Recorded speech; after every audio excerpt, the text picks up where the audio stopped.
The Pledge of Allegiance will be led by the gentlewoman from Minnesota, Mrs. Fishbaugh. I pledge allegiance to the flag of the United States of America and to the republic for which it stands, one nation, under God, indivisible, with liberty and justice for all. The chair will entertain up to 15 requests for 1-minute speeches on each side of the aisle. For what purpose does the gentleman from Michigan seek recognition? To revise and extend. Without objection, the gentleman is recognized for 1 minute. Thank you, Madam Speaker. I rise today the committee will come to order. I'm glad we did the to better support pledge. military So families and their children. we're going to maybe have to do that every time. One of the unique challenges military during weekend drill. The 110th Wing's efforts to support families led to the establishment of the 2nd Air National Guard Child Care Facility Program. Partnering with the Augusta Child Development Center, the program provides child care for over 20 children of military members during regular and rescheduled drills.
Check, check, check, check. Test. All right, I think it's working now. Let's get going. Thank you, Secretary Yellen, for appearing before this committee. I understand that it was 30 years ago this week that you were first nominated to a public sector role as a member of the Federal Reserve Board of Governors. It's a noteworthy record of service. I congratulate you, and I appreciate your willingness to answer our members' questions today.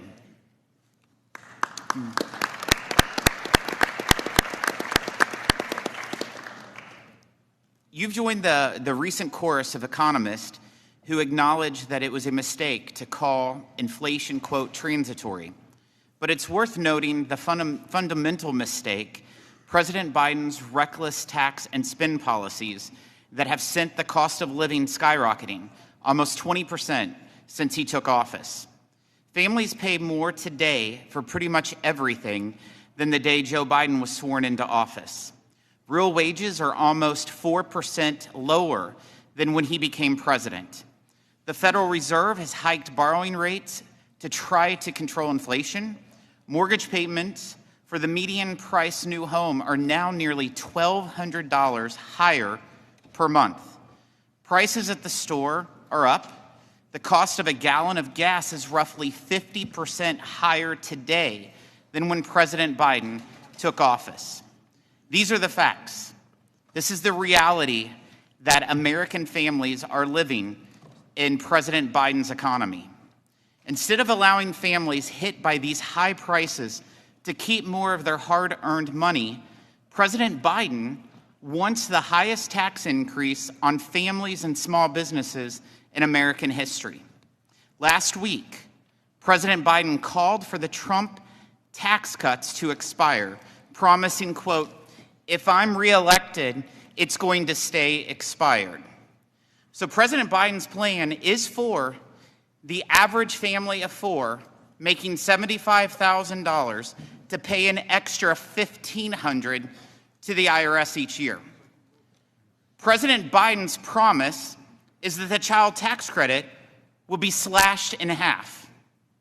President Biden's promise is that small businesses will face a 43.4% tax rate.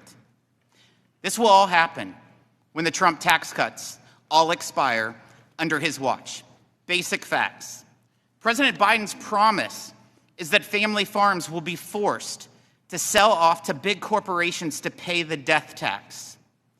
In his latest budget, President Biden continues breaking his promise to not raise taxes on families making less than $400,000. Under the president's plan, seniors will see more of their life savings captured by the federal government. Small businesses will be taxed on their sweat equity and face tax rates approaching 50%. Energy producers will pay more, weakening America's energy independence. Madam Secretary, your own department's data shows that millions of Americans earning less than $400,000 will end up paying a portion of your proposed business tax increases. That's on top of the new audits that will be coming from the IRS, which you conceded in this committee last year. Over 90% of those audits will fall on middle-class earners and small businesses. To add insult to injury, under one-party rule, Democrats spent billions of taxpayer dollars on welfare for the wealthy and well-connected. They gave the wealthy tax credits for leasing or buying luxury electric vehicles, while working families got higher prices from the so-called Inflation Reduction Act.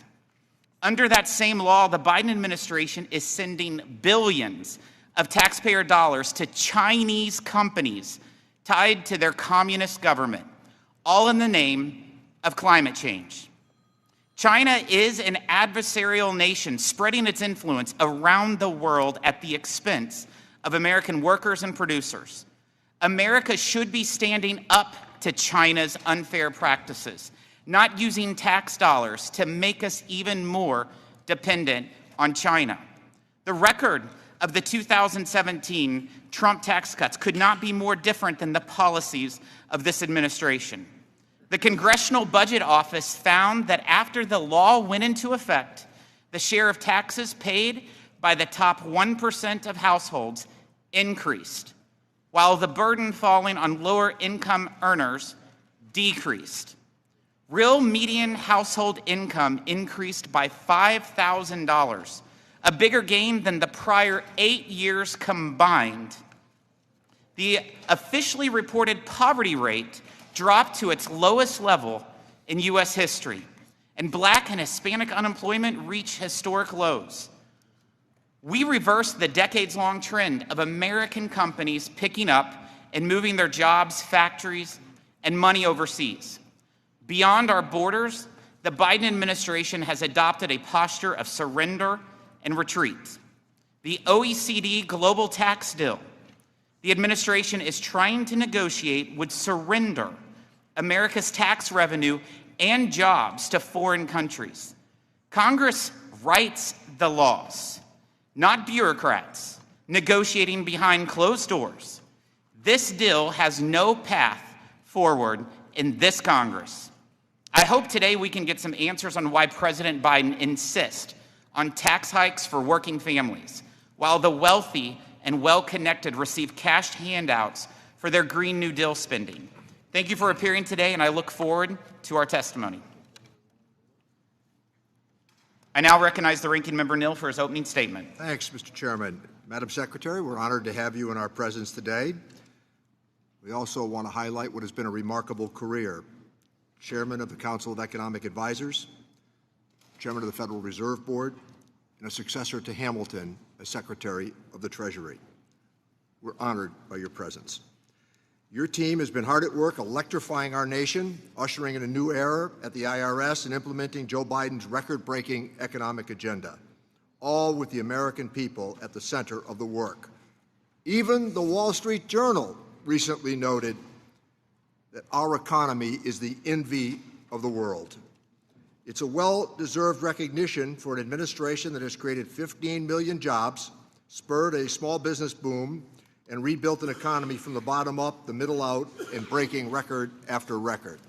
4 years ago, this success was unimaginable, and it certainly was never guaranteed. Millions were without a job at no fault of their own. The grocery shelves were bare, and we had no answers for the mysterious virus taking the country by storm. And then President Joe Biden took office, returning our nation to one of science, sensibility, and for sure, stability. Starting with the American Rescue Plan and most recently with the Inflation Reduction Act, which came from this committee, Democrats' legislative successes have helped to transform the nation. We are bringing down health care and household energy costs. The clean energy economy has created over 270,000 jobs, and everywhere you travel, you can tell that infrastructure projects are underway across the country. Thanks to our multi-year investment, the Internal Revenue Service has had another outstanding filing season. I'm pleased with how in such a short order the agency has stood up in a secure way to file tax forms. I know many folks in the Commonwealth were able to use this program to ease their filing experience this year, including a state senator who mentioned it to me yesterday. And after years of underfunding at the hands of our Republican colleagues through their budget cuts, returns are being processed faster, more Americans are getting the service they deserve, and already $500 million in taxes owed from very wealthy people have been recovered. Looking ahead, the President's budget supercharges this progress and will finish the job for our people. The President's budget ensures that they have the supports necessary to not only fully participate in our workforce, but also to raise families and care for loved ones as we witness wages going up, and the responsibility that we have to hold the well-connected accountable. Amid all of this success, our colleagues on the other side have had difficulties trying to use their gavels for the work of the American people. The amount of time that has been wasted in this Congress on chaos, conspiracies, impeachments, and we have been fielding questions about this expiration of their tax scam for next year. There are still over 8 months left in this Congress and many more until these provisions expire, but it seems as though legislative opportunity is well already being considered by the Congress. I've seen their former leader calling for the devaluation of the dollar, stunting, and even in some cases repealing much of our legislative progress in the name of politics. It is deeply unpopular, and it puts the health of our economy and countless paychecks on the line. While we expand what's possible and build the economy of the future, our colleagues plot the next round of trickle-down economics with another round of tax cuts for the wealthy. I didn't ever believe that advisors to the former president would be suggesting that we manipulate our currency or we subtract from the independence of the Federal Reserve Board that is now has a chairman who is a Republican. This is unheard of, that these sorts of our economy would be jousted with in the coming months. I've said it before, and let me say it once more. The majority is a threat to the health and economic security of our American people. Time to get past the chaos, time to get past the conspiracies, and get on with our work. We look forward to hearing you as you set the record straight, and pleased that you are joining us again. Let me yield back the balance of my time. Thank you, Ranking Member Neal. Today's sole witness is United States Secretary of the Treasury, Ms. Janet Yellen. The committee has received your written testimony, and it will be made part of the formal hearing record. Secretary Yellen, you may begin when you are ready. Thank you, Chairman Smith, Ranking Member Neal, and members of the committee. Thank you for the invitation to testify. The Biden administration has driven an historic economic recovery over the past 3 years. GDP growth has been strong, growing 3% over the past 4 quarters. Inflation has decreased significantly since its peak, though we have more work to do. The labor market is also remarkably healthy, with the unemployment rate below 4% for the longest stretch in over 50 years. Real wages and household median wealth have increased since before the pandemic, and families are putting their additional income and accumulated savings back into the economy. Consumer sentiment is up 21% from 1 year ago. President Biden and I are taking additional actions to bring down the costs of key household expenses like energy, prescription drugs, and housing. We're also focused on expanding our economy's capacity to create good jobs while reducing the deficit.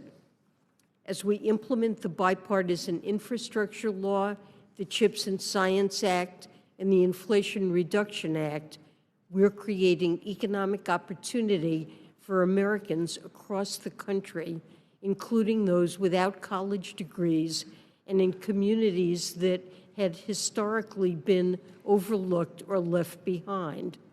Companies have announced over $675 billion in clean energy and manufacturing investments since the start of this administration, some of which I've gotten the opportunity to see firsthand. The modernization of the Internal Revenue Service, made possible by the IRA and discretionary appropriations, has enabled us to combat tax evasion by the wealthiest Americans that costs our country over $150 billion a year. And it's made it easier for taxpayers to file their taxes and get the credits they're owed. We met or exceeded all the goals we set out for this filing season, including reaching an 88% level of service, saving taxpayers over 1.4 million hours of hold time, and providing an additional 11,000 hours of in-person assistance compared to last year. We also successfully launched the Direct File pilot program, an easy, free, and secure way to file taxes on a computer or mobile device with over 140,000 accepted returns in the first year. The President's budget proposes additional investments to lower costs for workers and families and strengthen our economy while reducing the deficit, including making permanent the expansion of tax credits for health insurance premiums enacted in the American Rescue Plan and extended in the IRA, and expanding the Earned Income Tax Credit, Child Tax Credit, and Low-Income Housing Tax Credit. These proposals would help make health care more affordable, reduce child poverty, and give working families more breathing room in their household budgets. We can make these investments while reducing the deficit by $3 trillion over a decade through a combination of smart savings and tax proposals. President Biden and I have proposed implementing a billionaire minimum tax so that the top 0.01% pay their fair share, raising the tax on corporate stock buybacks to encourage businesses to reinvest profits in their workers and grow their companies, and closing estate and gift tax loopholes that allow wealthy Americans to pay less than they would otherwise owe. As a whole, the President's budget will enable us to address costs that families face right now and to bolster our country's economic strength for the years ahead. I'll now be happy to take your questions. Thank you. We'll now proceed to the question and answer session. Madam Secretary, in all four of President Biden's budgets, he plans to hit middle-class families with a multi-trillion-dollar tax increase starting in 2026. He has promised to let the Trump tax cuts expire. Isn't it true that President Biden is promising a $1,500 tax hike on a family of four earning less than $75,000 by that action? The President has been very clear that no family earning less than $400,000 will face a tax hike. He's not proposed such a thing since he took office, and he's not proposing to allow that to happen when parts of TCJA expire. So when you testified at the Finance Committee last month, you said, quote, "The president does not have a plan to address the coming tax hikes." That was at the Senate Finance Committee last month. Isn't it true that without a plan, the president would slash the child tax credit in half, which means parents lose $1,000 from their pocketbooks for each child each year. The president has principles that will guide his negotiations with Congress over how to handle this. And his principles, has made clear that he opposes increasing taxes on people earning less than $400,000.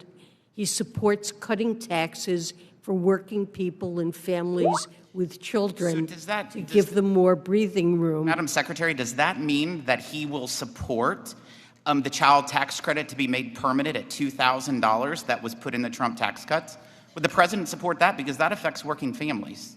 The president has proposed in his most recent budget expanding the child tax credit and has supported the Wyden-Smith legislation that would increase the child tax credit now as well. Would you say that that it would be true that leaving the Trump tax cuts expired means President Biden would roll back Republicans' guaranteed deduction, resulting in a tax increase of $3,373 for a family earning less than $75,000?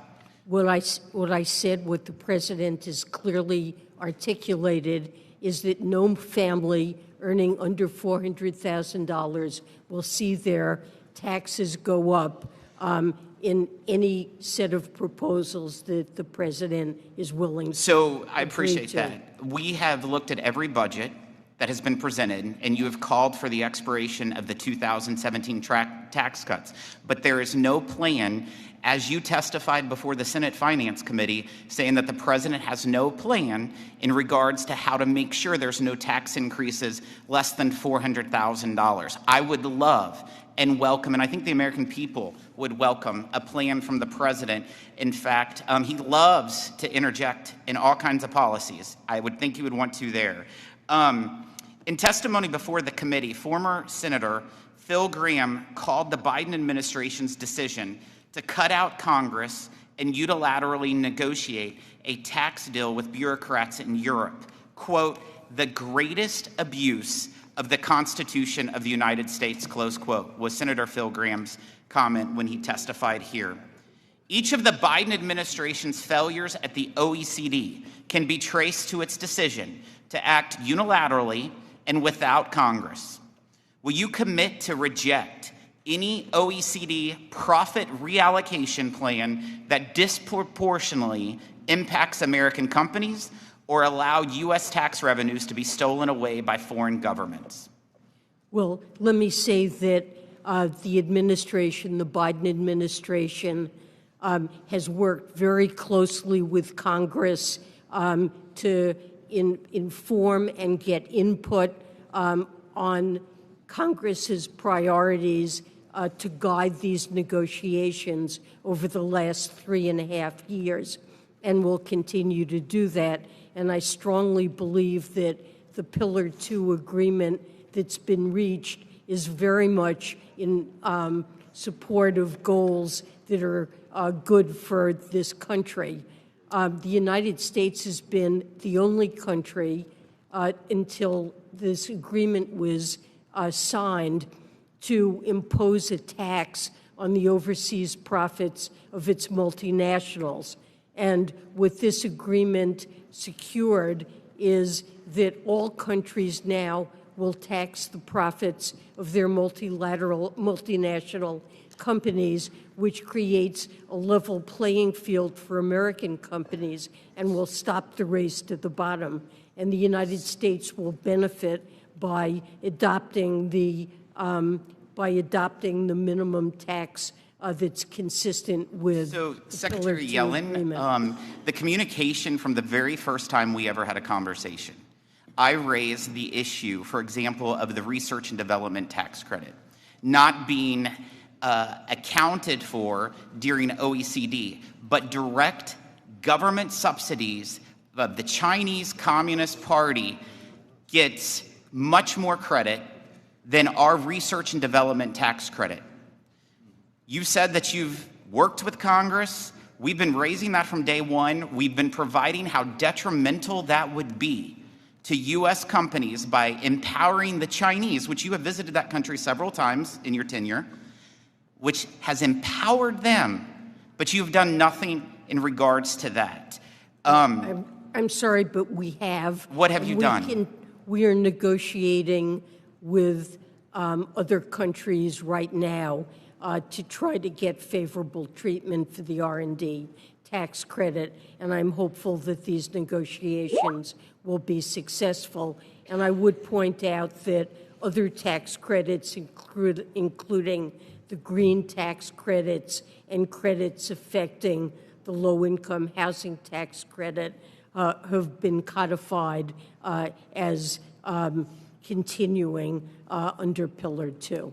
So I'll just reiterate again our concern with almost $200 billion leaving American companies and going to foreign nations under the plan that this administration negotiated with Europeans, that we are adamantly opposed to that. The Democrats' so-called Inflation Reduction Act that was supposed to prevent electric vehicle tax credits from going to foreign entities of concern in China and adversarial nations, but Treasury has created multiple loopholes that will send American taxpayer dollars to Chinese billionaires and Chinese manufacturers. Isn't it true that the foreign entity of concern rules written by your Treasury Department are more China favorable than the same foreign entity of concern standards from Biden's Commerce Department for semiconductors? I believe that they're similar.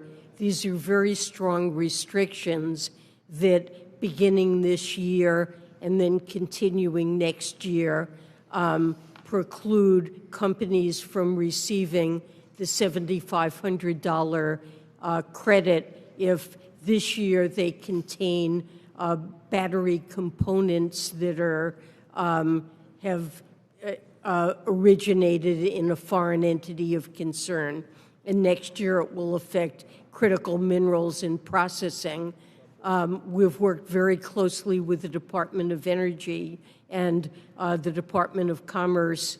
It has been an interagency work to formulate these FIAC rules in a way that will certainly restrict China from profiting from the tax credit. I think it's pretty clear that Treasury's version of these rules would allow Chinese billionaires to receive hundreds of millions of taxpayer dollars, as confirmed by the nonpartisan Joint Committee on Taxation. So in response to this committee, we recently passed the End Chinese Dominance of Electric Vehicles in America Act, led by Congresswoman Carol Miller, which would close those egregious loopholes and protect the American taxpayer. Treasury must do a better job of pushing back against our foreign adversaries. I now recognize the ranking member for questions. Thanks, Mr. Chairman. Great job on China. You were firm, you were very strong, very assertive. The IRA has worked. How about the harmonization of international tax rates so people don't seek the lowest tax jurisdiction, even though that's not where profits have been earned? Good work on the CHIPS Act. Really good work on the infrastructure bill, certainly the American Rescue Package. This is a great story for us to tell. So I want to give you some time to talk, Madam Secretary. Implementation of the Inflation Reduction Act is really important. Let me give you a couple of minutes to talk about that. Well, let me just start by saying that although there's still more work to do, we've made tremendous progress implementing it. We have completed more than 60 guidance projects, and these are all on critical and complex issues, and we've been focused on getting the issues right. This involves collaboration with the Department of Energy, with EPA, and other experts to make sure that we're implementing the law effectively and as intended. It's also tremendously important, the impact that the IRA clean energy credits are having. We can see that they're catalyzing hundreds of billions of dollars of investment in cutting-edge clean energy technology and strengthening our supply chains, and at the same time lowering emissions in line with our climate goals and creating good jobs across the country, and particularly in parts of the country that really have not seen a lot of burst of economic activity. Treasury has been doing research on the impact of the Act, and what we find is that investment is especially strong in communities that have not seen a lot of investment, that have lower income and a smaller fraction of college-educated workers. So this is making a huge difference. The response has been enormous, and I've had the privilege of seeing many of the projects that are being spurred, as well as training that's taking place. I've had the privilege of visiting many workforce training programs that have been started to give our workers the skills to fill the good, high-wage jobs that are being created by this IRA. Thanks. And could you speak to labor participation rates? Yes. Labor force participation rates actually have moved up substantially. For adult workers, male and female, they have now exceeded the where they were pre-pandemic. They're moved up a great deal, and overall have moved up as well. And there is a downward trend that we see in labor force participation due to demographics, but this is really offsetting that. And this means not only more people working, and also in response to higher real or inflation-adjusted wages, it also alleviates supply constraints, and it's one of the factors that's enabled our economy to grow last year, for example, at 3%, and to create more than 200,000 jobs a month on a consistent basis. 9 million jobs every day in America go unanswered, as we know, and that's part of the skills alignment that you've just spoken to. Better job for all of us is required, perhaps through community colleges. But just as I close out, and I thank you for your testimony, I also want to point out something else. Everybody on this committee during my time objected to Chinese efforts to manipulate currency. So hearing now that the former administration is talking about the idea that they might manipulate currency, they might threaten the independence of the Federal Reserve Board. I never thought the day would come when it would be Democrats standing up for the independence of the Federal Reserve Board before our Republican colleagues.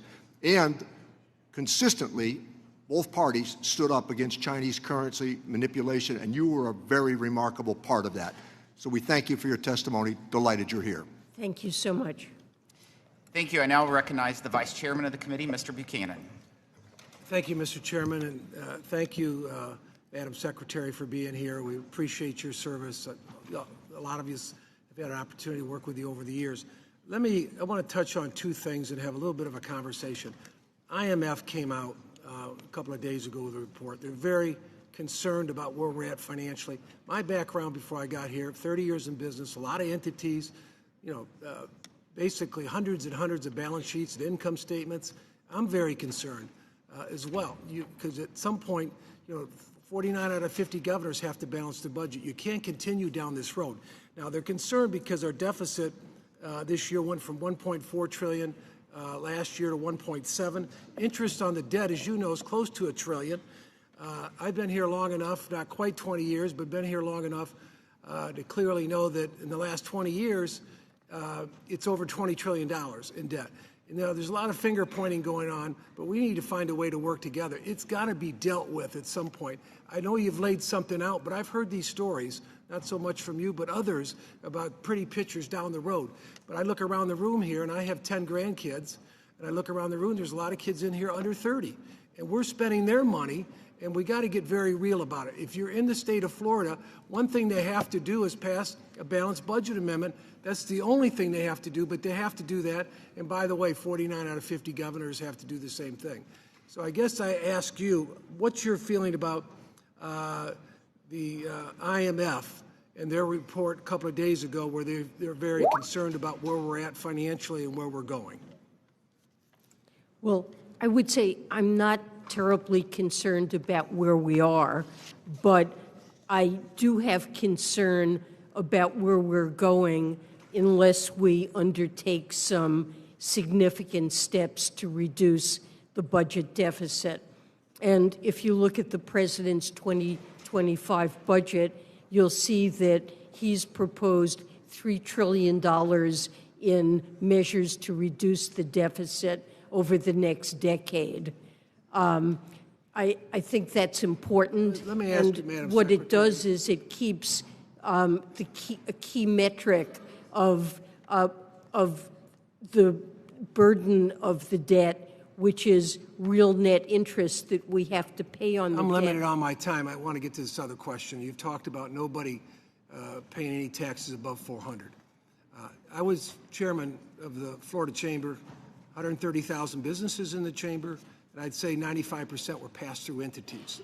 You're talking about letting that sunset. So what that means, so you understand, if someone's got 200-300 employees or 50 employees, you could very well be at 53%, 54% taxes all in, because the pass-through rate would go back to 39.6. There's a 3.2, and then if you look at states, I hate to say it, California and New York and some of the other states, are great states, but they have another 10, 15% tax on top of it. So pass-through entities could very well, and then you're looking to get rid of 199A, could very well be north of 50%. And what's your thoughts on that? Well, the president is committed to ensuring that no family, including those with pass-through businesses making under $400,000, would see their tax increase. But he does believe, for the sake of tax fairness, that it is appropriate for wealthy individuals and corporations to pay more. I've been in the real world in terms of building businesses and everything else. You might have 60, 80, 90 employees, you make 600, but then you got to give up half of it or a good portion of it. Just 400 is nothing if you're trying to build a business small and large. I'm not talking about large corporations, I'm talking about small business, and it'll be a huge burden on these entities, you know, from that standpoint. So I'm just telling you, if I look across Florida, a lot of these small and medium-sized businesses, yeah, they do make 600, but they don't take home 600. They take home 100, 150, 200. They leave the capital in there to grow and build their business. That's the reality about where that's at. What's your thoughts? Well, as I said, I think the president feels it is important to tax those who are earning very high incomes at higher rates. One big thing is 199A. Where are you at on that in terms of whether you're going to let that sunset? 199A is at 20% for a pass-through entity. I'm not sure. I need to get back to you on that. Yeah, well, let me know, because that's very critically important. We went for corporate rates 35 to 21, but you can't have pass-through rates at 40%. It makes no sense, because everybody's going to move to a C Corp. With that, I yield back.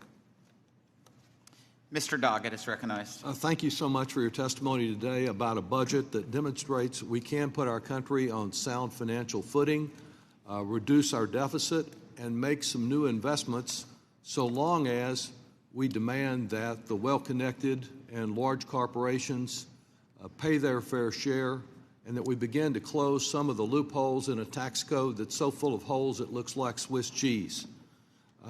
In contrast, what the chairman has been urging the Biden administration to do is to embrace an extension of all of the very inequitable Trump tax breaks that I've seen estimates would cost $3.5 trillion in additional debt. At the same time that they express all this concern about the debt, they seem to be about building more of that debt. I appreciate the fact that the president and you certainly understand the ramifications of that. They also spend a lot of time defending corporations that like to hide their profits on American sales in foreign tax havens. And I appreciate the leadership that you have shown the world at OECD and elsewhere to stop this race to the bottom. Why is it important that the United States implement fully the agreement that the European countries are already implementing to stop this global race to the bottom in corporate taxation?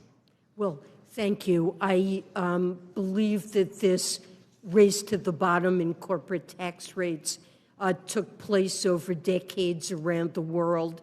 One jurisdiction competing with others to attract investment, and the only beneficiaries from that were really the companies themselves. Workers in all the countries where this was taking place ended up bearing more of the tax burden, and countries found it increasingly difficult to tax corporations to raise the funding that we need to support middle-class families and to invest in our country.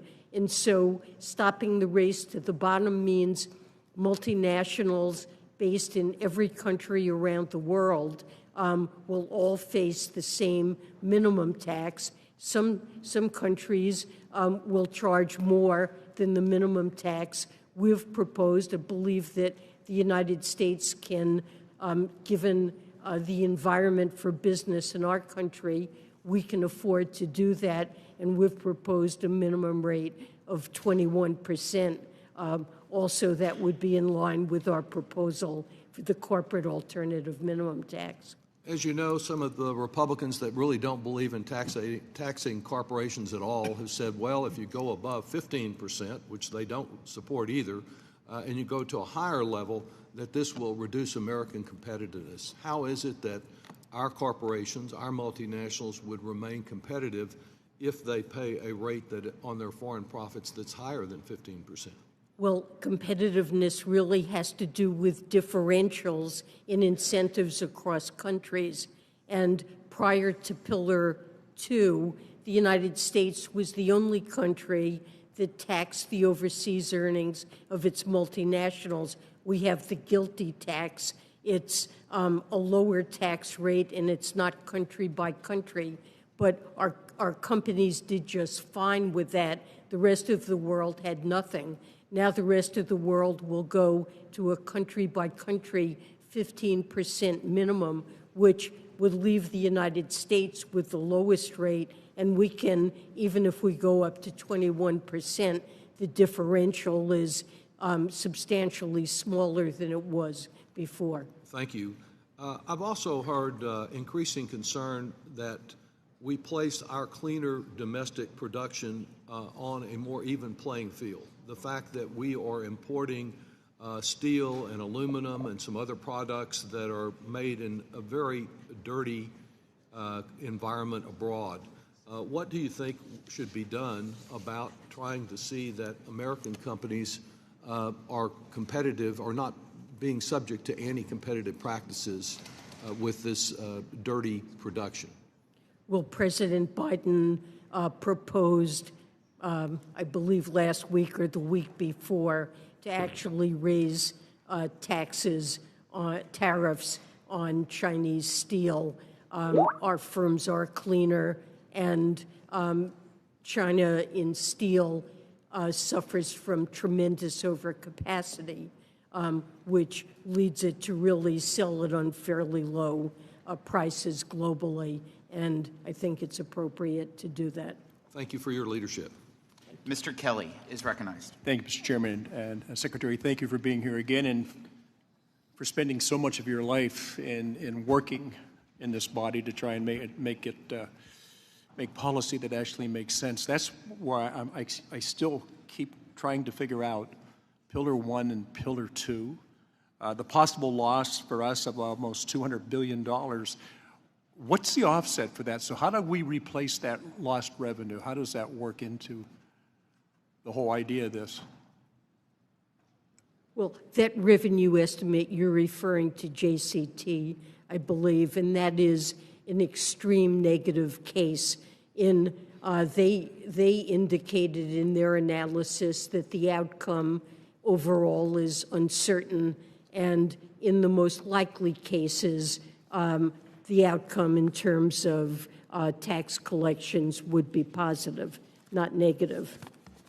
Well, I know that's all debatable, and I keep wondering why in the world the United States is so hell-bent on giving up market to foreign countries and saying that this isn't the best interest globally of what we want to do. I'm more interested in a very strong United States that remains the strongest country on the face of the earth, that we don't have to depend on anybody else. Now, I understand that the U.S. is going to be presented an agreement on Pillar 1 to sign the next 2 months. So is Treasury commit to work with Congress before signing the OECD Pillar 1 agreement? We've been in touch with Congress throughout this process. One of the things we heard from Congress on Pillar 1 is that there needed to be an opportunity for public comment. We heard that certainty around what's called Amount B that has to do with transfer pricing is very important to members of Congress, and it's something where we need to make sure we get firm commitments from other countries. We also heard from Congress that getting a very clear definition of digital service taxes, what they are and what is ruled out, all this is very important. And we agree, and those are our red lines, and it's what we're negotiating for in the final months of negotiations on Pillar 1. And I agree with you on everything you've said, that on its best day, this whole scenario, what we're going through can be considered unbelievably complicated, and how at the end of the day, it is in the best interest of the United States. I've always thought that, we seem to be getting into a push and pull on what constitutional authority lies with which body, and the idea that somehow Congress will be the afterthought in a process that absolutely it is supposed to control. So I'm really interested, as you go forward on this, the sharing of all that information. I just don't understand the negotiations in a constitutional authority, and I know you can do certain things, and there's other things that you have to run through the Congress. My concern is that the Congress seems to be an afterthought now and not the main consideration when we do these negotiations. And it's like, well, this is what you gave us some authority to do, so we're going to head and do it. I just don't understand at all how we sell this to the people we represent, that somehow this is in the best interest of the United States. I still want to dwell on the fact that we have been losing market share because of policies that we've initiated, not so much that we have strong foreign competition, it's that we have weak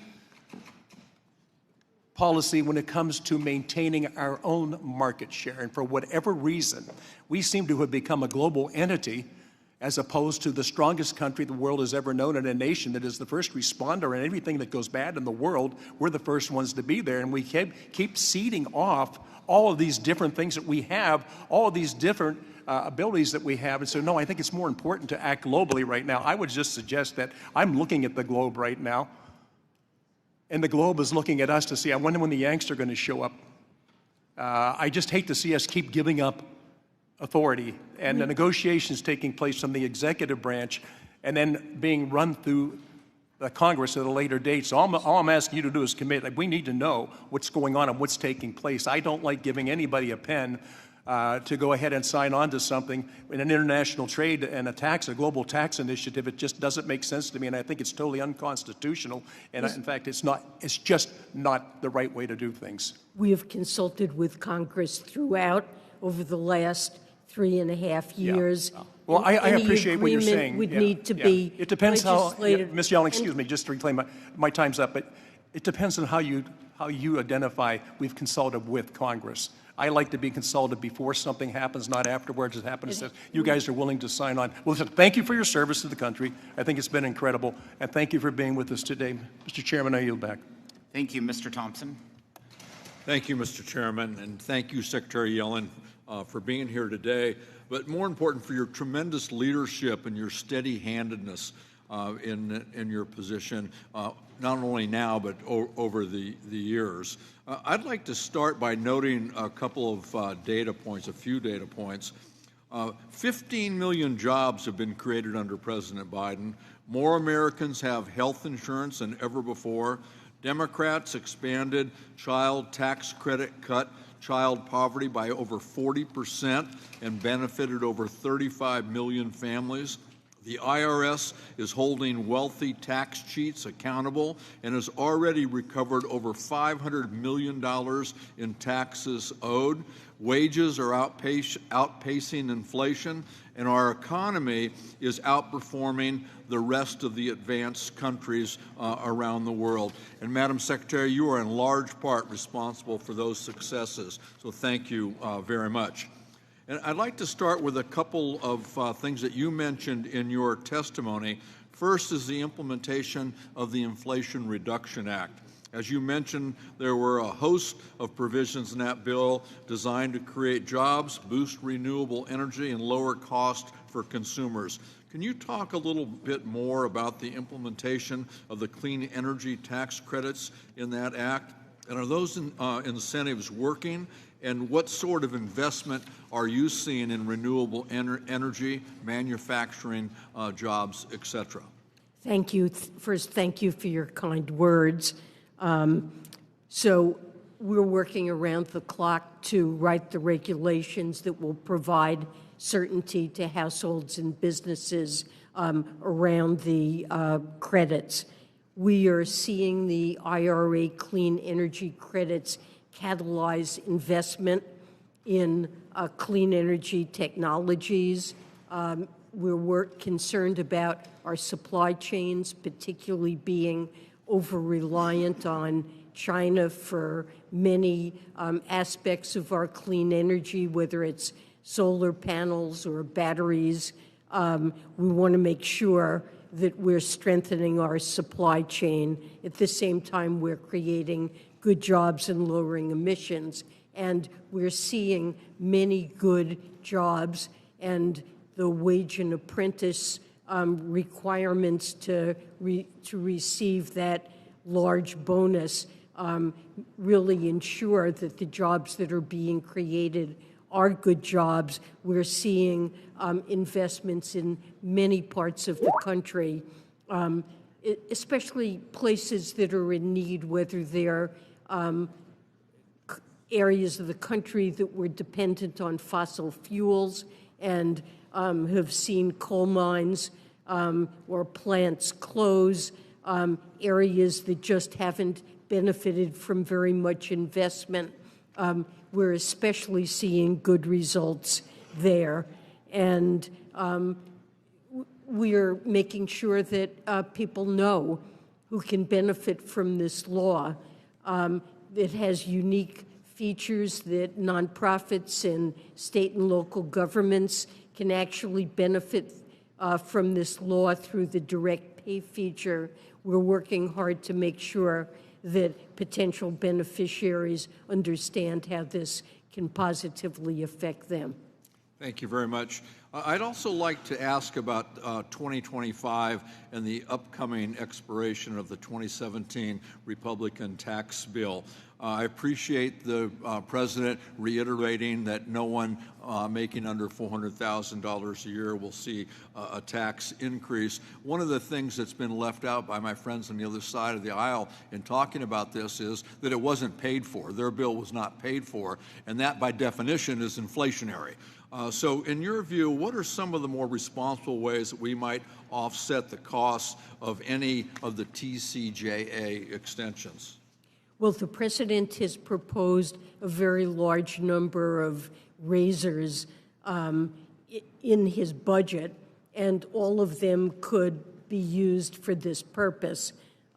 He's proposed raising the stock buyback tax, raising the corporate alternative minimum tax, enacting Pillar 2, which would bring in substantial revenues, raising, we would propose to raise the corporate income tax to 28%, still a cut relative to pre-TCJA.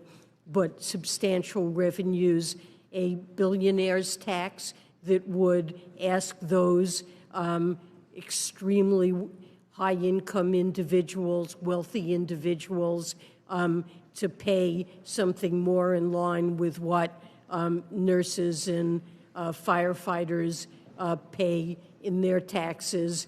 And there are a wealth of ideas there on how we can finance Thank you, Madam this. Secretary. I yield back. Mr. Schweikert. Thank you, Mr. Chairman. Madam Secretary, first in this discussion conversation, my basic principle is at the scale we must borrow at, we want stability. We want liquidity. You know, we don't need any hiccups out there. And if some of this is a little off, you can pass me off to staff. But first, I want to touch on cash balances. And part of this is there's a couple of reports out there that basically say statutory mechanics, when the current authority for borrowing starts to run out, we should be doing an operating cash balance of around $23 billion. That seems dramatically too low. In previous years, you would run, the Treasury would, like in 2023, $600 billion cash balance. That's right. Today, you're running over $900 billion. This is actually more of a mechanical, technical question. Do you need us, as the Ways and Means Committee, to update any statutory authorities or mechanics of what type of operating balance do you need to maximize stability? You saw the blip we had yesterday when you did your refunding announcements, and that was only what, a $41 billion tick up for that quarter. What do we do to maximize interest rate efficiency? Do you need any additional authorities? I don't think we need legislation. We have standing policy on operating cash balances, and I believe around $500 billion would be a normal level given the volume. But you've been running of our dramatically payments. higher than that traditional $500-600 billion. Well, I think in the previous quarter you were running in the mid 800s. Now you're running over 900. I think it depends on what our flow of expenses are, can vary over time. And of course, it has ups and downs as tax collections are bunched around April 15th. But what caused our cash balances to run to exceptionally low levels in the past was the failure of Congress to raise the debt limit. But where I was going with that is there's a analysis that the statutory authority actually requires you to go down to $23 billion. And that may be one of your legal team saying, okay, you have the authority to ignore that interpretation of the statute. So look, this is not a gotcha question. This is, I want to know what we can do to help maximize stability. I'd be glad to get back to you with details on that, but I would say during my time, the major threat I've seen to our cash balance is that when Congress fails to raise the debt ceiling in a timely way, we have absolutely no alternative but to run down our cash balances. Otherwise, we would be unable to pay our bills. Understood. I have a whole chart on your extraordinary measures and what's in your balances. I was just sitting here playing and I have much smarter people on staff, like your billionaire tax. Okay, great politics. Do I read it properly in your testimony? It's a 0.01%. Okay, fine. But that works out to, over the next 10 years, on an average of 0.143% of GDP. This year, our burn rate is close to 9.6% of GDP. My fear is the politics of theatrics and the actual math. We do a crappy job telling each other the truth and telling the public the truth of the fiscal because you gave some brilliant speeches when you were Federal Reserve Chairwoman on this type of debt future, and we're hitting numbers that we weren't supposed to hit for 10 years. When we did a quick analysis of some of the president's tax proposals, we were coming up, when we did the economic effects, of about 0.5, 0.6% of GDP. Okay, but if we're burning over 9% of GDP in borrowing, and this is in a time this year where tax receipts are up, what, 7%? I'm not sure just how much they're up.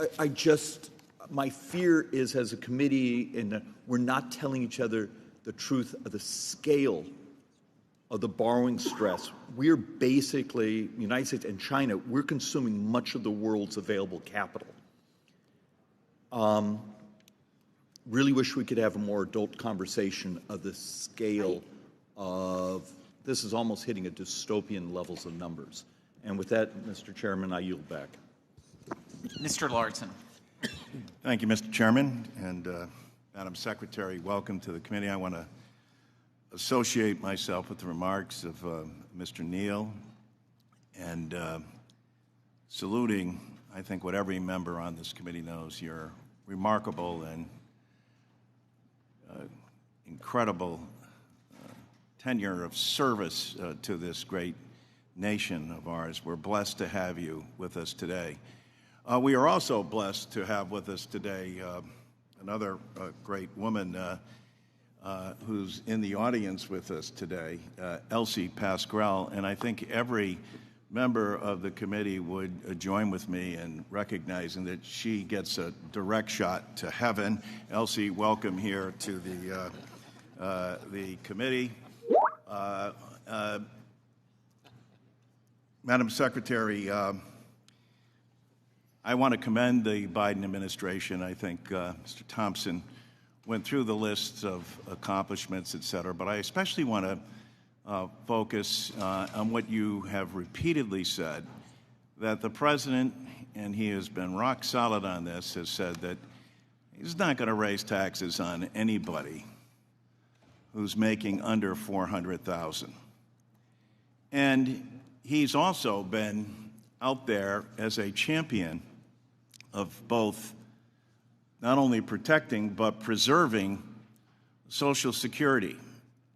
And again, and let's do the reality check here by saying that people making over $400,000 ought to be paying what people making $35,000, $50,000, $75,000, $100,000 are paying. And currently, because I think this comes as a surprise to most Americans, most earning above that level pay little or nothing. Millionaires end up contributing to Social Security in February. Bazillionaires and wealthy people pay little at all, or they circumvent the tax code altogether and don't pay into the nation's #1 anti-poverty program for the elderly and the #1 anti-poverty program for children. I commend President Biden for not only saying that we want to protect Social Security, but we want to expand its benefits, and we can do so by having all Americans pay their fair share. He couldn't have been clearer in his State of the Union message that this is what it's about. Of course, as you know, Madam Secretary, it's Congress that has to make these moves, and Congress hasn't done anything to enhance Social Security in more than 50 years. And talk about numbers, with 10,000 baby boomers a day becoming eligible for Social Security, it's long overdue that Congress take action. I applaud the president for doing so in such a straightforward, dramatic way and paying for it.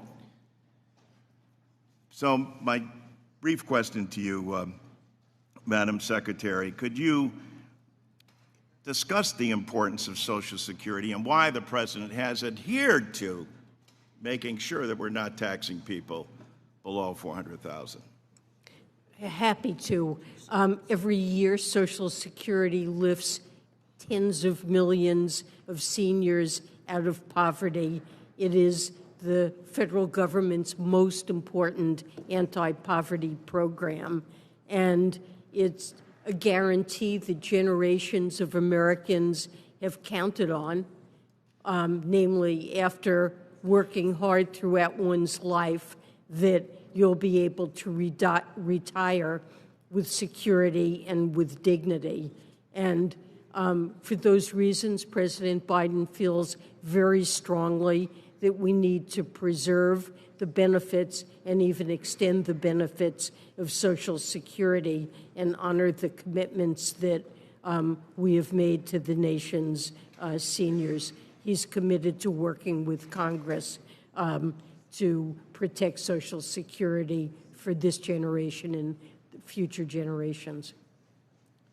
I thank you, Madam Secretary, and I yield back. Dr. Winstrom.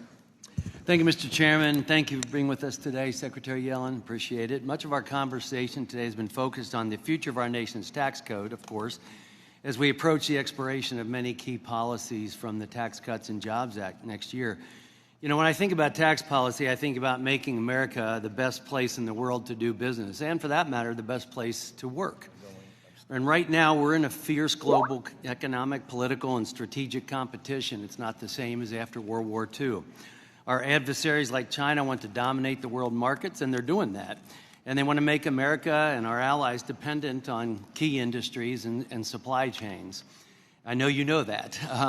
Keeping our tax code globally competitive is a crucial part of strengthening our domestic manufacturing base and reducing our dependence on unreliable supply chains, or those that can be used as weapons, if so desired, by our adversaries. Secretary, I know you've spoken at length about the need for de-risking. I agree with you on that when it comes to our economic relationship with China and your desire to see more friendshoring of our critical supply chains. I also know you recently visited China, thank you for doing that, to discuss economic issues, including the massive subsidy-driven industrial overcapacity that China has built, which is distorting global markets. I'm not sure that we can always change what they do and their practices, but we can and should see what we can do to counter that. And I'm glad you focused on the risks of China than what they pose to our security. But I'm concerned that the administration's tax policy proposals would take us in exactly the wrong direction when it comes to our economic security and our national security, for that matter. The Tax Cuts and Jobs Act was a huge step towards making our tax code globally competitive, bringing more business investment back to the United States. Since it passed, we've seen zero corporate inversions, and instead we've seen American businesses bringing back their overseas earnings to fuel investment and wage growth here in the States. So now more than ever, we need to be working together to build on that type of progress, not reverse it by imposing crippling tax hikes on American families and businesses. I believe that's exactly what will happen if we do not act to renew key provisions of the 2017 tax reform law when they expire next year.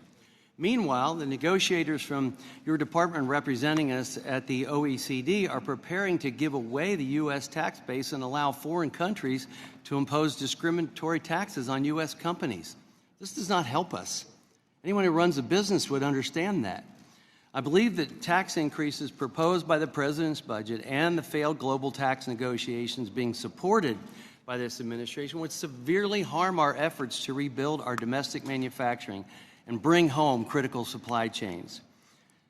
Secretary, the President's budget proposes increasing the corporate tax rate, so one of the highest in the world, even higher than communist China, which will make it much harder to bring manufacturing home from China, and to meet your desire to de-risk from the PRC. One example, the Chinese have a monopoly on generic medications, all the way down to the active pharmaceutical ingredients. How do we break that monopoly and reduce our health risk, our national security risk, by increasing corporate tax rates, making us unable to compete. I mean, are you against or are you for domestic supply chain production to enhance our national security and our national health security for our critical needs? Because I just don't see how increasing corporate tax rate, making us less competitive in the world, is going to bring business back to the United States where we need it most. I certainly agree with the goal of having resilient supply chains. The idea of friendshoring means we'll work with trusted allies, and in addition to sourcing domestically. In the case of critical drugs, certainly I think that's an area where it's important that we have domestic capacity and are not totally reliant on China and other countries that may not prove dependable in the future. And there are a variety of ways to promote this. Excuse me, though. Who are we going to depend on then? If we're increasing our corporate tax rate, that doesn't make us more competitive. And are we going to rely on our allies to reduce theirs? Is that the idea? I mean, this just makes no sense. Well, we've had no one leave. I would point out that the Pillar 2 agreement does impose taxes on China that regardless of what their subsidies are or how they choose to tax, the United States and other countries that adopt Pillar 2 will have the ability to place taxes up to this minimum tax on China to try to level the playing field. So China will not gain any advantage if it chooses. It has said it will implement the deal. But if it doesn't do so, we will implement the deal on Chinese multinationals that compete with ours through a provision called the undertax payment rule. Well, you had conversations with him. I would doubt that they said that they would cut their subsidies. I yield back. Mr. Pascrell. Thank you, Mr. Chairman. Welcome, Madam Secretary. So, unemployment is at an historic low.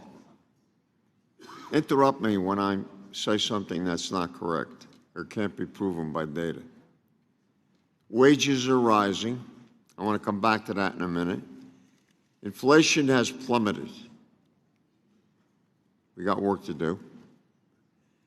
Factories are booming. America's economy is the envy of the entire world. There's no two ways about it. So I'm proud of our efforts to make big business and rich tax cheats finally pay their fair share. What the heck is wrong in that? And we've made progress. We have not made progress in the area of the income gap that still exists, even when wages increase 4 to 5%. We've got to do something about the code, the tax code, the very tax code. You can draw a straight line from these wins to the policies enacted by President Biden. And yes, Democrats. Secretary Yellen, I'm glad the budget includes, finally, closing the carried interest loophole, maybe the worst loophole in the entire tax code. My Ending Wall Street Tax Giveaway Act mirrors your proposal to ensure Wall Street executives and private equity tycoons pay their fair share. We came very close to closing that loophole, if you remember, in the Inflation Reduction Act. And I'm not giving up. Because if we don't do that, we continue to send the wrong message to taxpayers. You talk about competition, that's what we need. Madam Secretary, as the Congress continues to consider future tax legislation, can you commit to making carried interest fairness a top priority? Yes. Question 2. Earlier this year, the GAO released a report. I requested that report on ways to crack down on wealthy tax cheats. It found that good enforcement returns $12 for every dollar spent. Remember that report. But identifying high-dollar cheating is a big challenge. They got every trick and every lawyer in the trade. As rich tax cheats use sophisticated and brazen tactics to obscure their earnings. That's nothing new over the last 45 years. Madam Secretary, can you expand on plans to address gaps in the IRS hiring, training, and tech so that the agency has the tools to close the tax gap? The IRS is doing exactly that using the funding provided in the Inflation Reduction Act. Its budget was so limited after decades of cutting its budget as the economy grew that enforcement and the ability to hire competent tax lawyers, accountants, data scientists, and the like, that audit rates fell to exceptionally low levels on wealthy individuals, complex partnerships, and large corporations.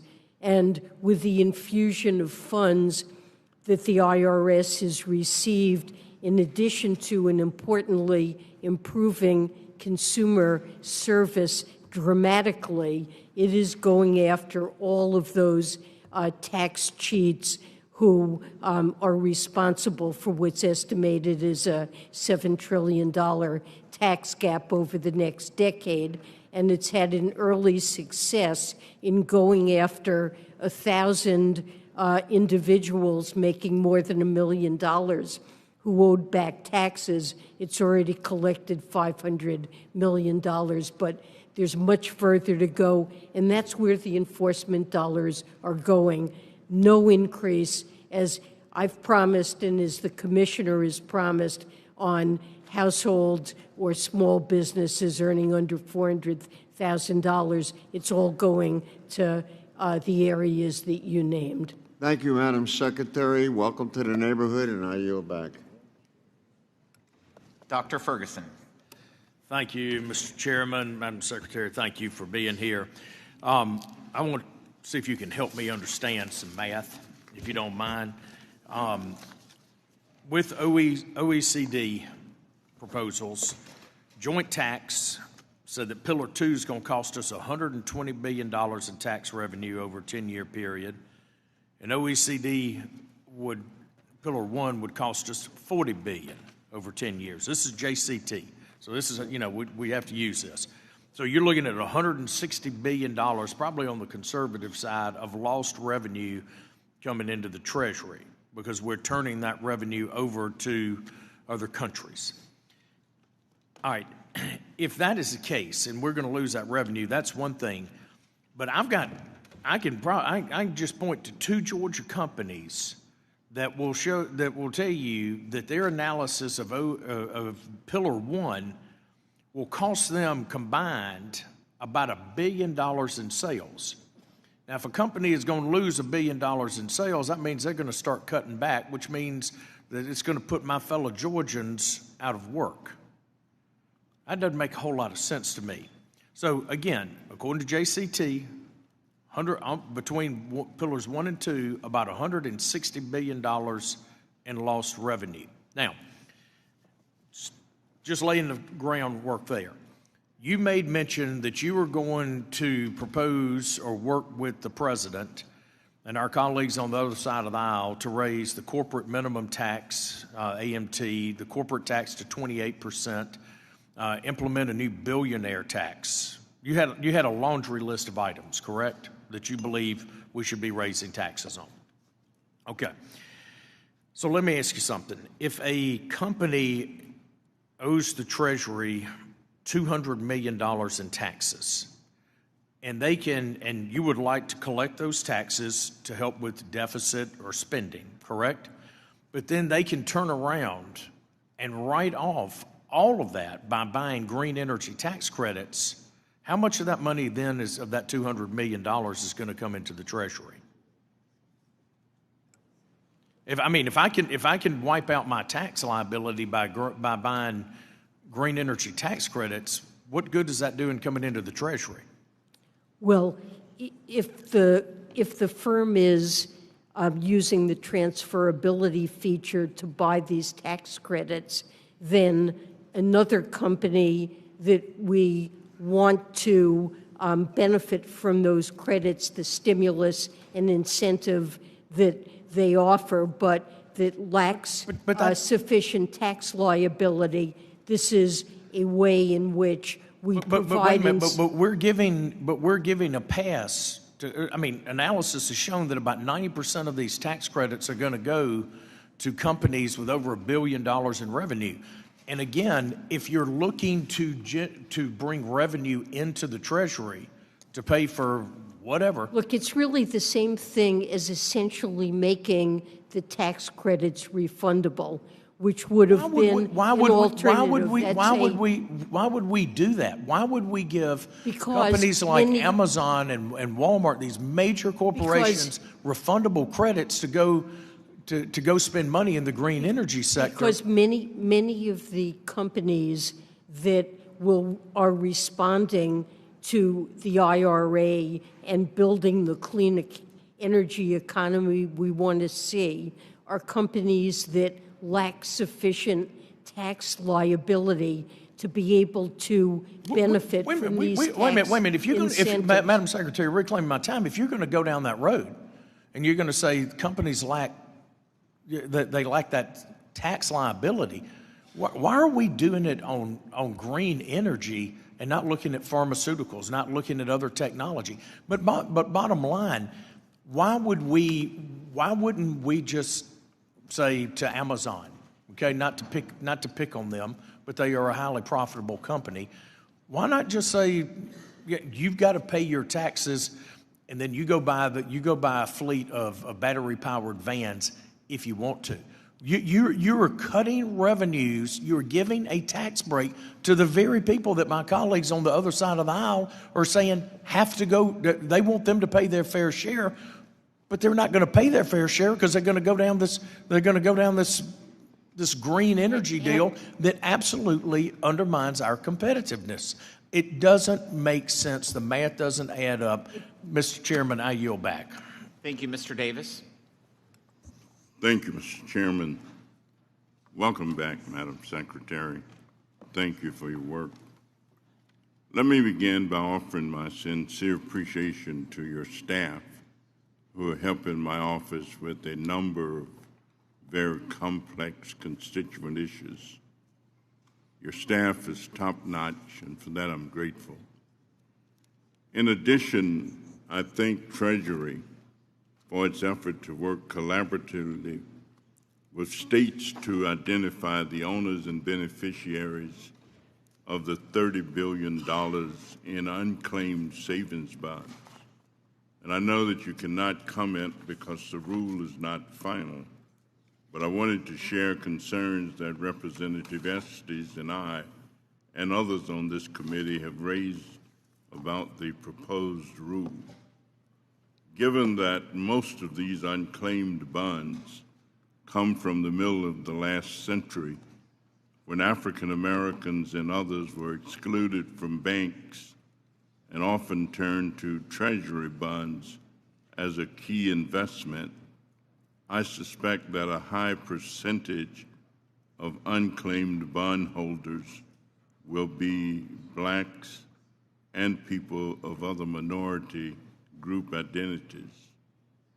Given these concerns and given the success of state treasurers at helping people find unclaimed property, I worry that the proposed rules would greatly limit the ability of states to help Americans get back their missing savings bonds.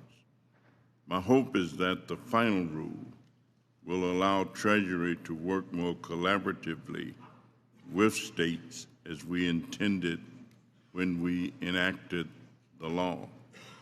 And finally, in my remaining time, I'd like to thank you for your hard work implementing the increased energy investment credit for solar power, especially in low-income communities, and ask if you could share any updates to this program. Thank you very much. And on the savings bonds issue, appreciate your comments, and we'll make sure that they're adequately considered before final regs are finalized. And on the bonuses for low-income communities, we've worked hard to clarify the rules and make sure that there is that low-income communities, that's a special focus of the IRA, to make sure that they're able to benefit, especially from the credits for solar, wind, and other renewable energies. We're working to finalize a set of regulations on this, and there are also allocated credits for low-income communities that the Department of Energy has accepted applications and awarded funds. I thank you very much. And let me just ask, are these proven to be effective in terms of job creation? I think overall, the data that we've amassed shows that the green energy, the green credits have been very effective at stimulating investment, resulting in job creation, and those jobs are disproportionately in lower income communities with lower college graduation rates, also in rural communities and in communities that have been dependent on fossil fuel and seen job loss there. Thank you very much. And Mr. Chairman, yield back the balance of my time. Mr. Estes. Thank you, Mr. Chairman, and thank you, Secretary Yellen, for joining us today. As you know, last month, the inflation came in hotter than expected for the third month in a row, which is a hit to American families by itself, but it's not just a one-time impact. Inflation's cumulative, and hardworking Kansans have been suffering for 3 years now, as this chart behind me indicates. Since Joe Biden took office, inflation's up over 19%. Joint Economic Committee estimate that Kansans are paying an average of nearly $1,000 more per month for the same goods and services, the same food, the same clothes, the same gas, the same rent that they did in January of 2021. And since then, in total, the average Kansan household has spent $23,600 more due to inflation. At the same time, net income is down almost 4%. I know your boss and his administration like to point to rosier numbers, but the fact is, for everyday Americans, the chart behind me is the epitome of Bidenomics, and it's a complete failure. Several years ago, Secretary, you mentioned that and called inflation transitory. And since you said that, I think that's the wrong word, but I guess I'd like to ask you what you would call inflation now. What word would you use? Well, inflation has come down considerably, and the consensus of thinking among economists is that it was largely due to supply shocks that are mitigating, and our inflation has been quite similar to that in other advanced countries around the world, which suggests it was due to supply shocks connected with the pandemic. I think you'll have a difference of opinion in economists. I mean, we even had Democrat and Republican economists in 2021 talking about the extra spending that was proposed by the administration that was actually going to result in this inflation, and actually that's what we've seen. Well, I think most Americans would use phrases like crippling or painful or hindering the pursuit of the American dream. In fact, my constituents tell me about the challenges they face when they fill up their cars or buy their groceries or pay the rent or mortgage. And the numbers show the pain behind me that's still continuing to increase to this day. And they're the results of Bidenomics and the policies that have been increased by the Democrats over the last 3 years. I think Americans I do care. also want to switch gears a little bit before I run out of time. You mentioned earlier that, that in the discussion with Chairman Smith that President Biden was not going to increase taxes on people making less than $400,000. In fact, I have a tweet here from Joe Biden dated 1 week ago today in talking about the Trump tax cuts. And he said, this tax cut is going to expire. If I'm reelected, it's going to stay expired. I did some quick calculations, and basically what that means is that there's going to be a 25% increase in the tax rate on people that make less than $44,000. There's going to be an additional $14,000 tax increase on people making less than $95,000, and additional increases on others up until making the $400,000. So if this tweet is right, that came from President Biden, he is going to increase taxes on people making less than $400,000. President Biden has repeatedly issued a set of principles that will guide his negotiations, and he has repeatedly said that he will not support increases on families making under $400,000. And I haven't looked at the tweet myself. I really want to get to one other point not before we run out of he- time. But I can send you this tweet if you'd like to see that later after the committee. But I do want to get and talk a little bit about OECD. I know it's been brought up before, particularly Pillar 1 and Pillar 2.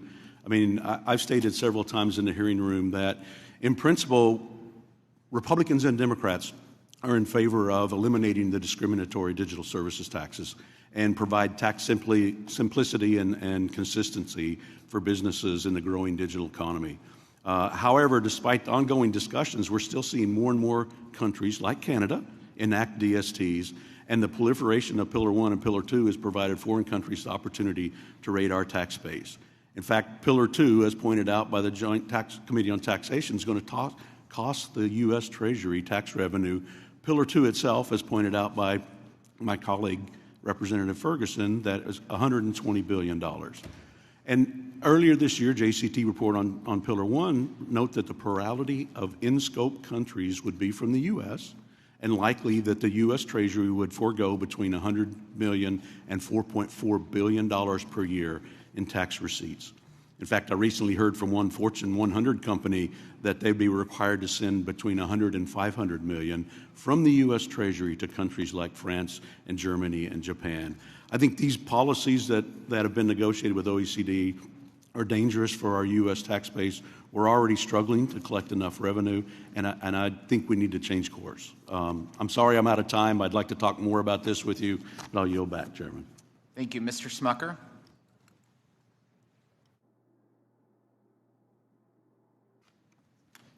Thank you, Mr. Chairman.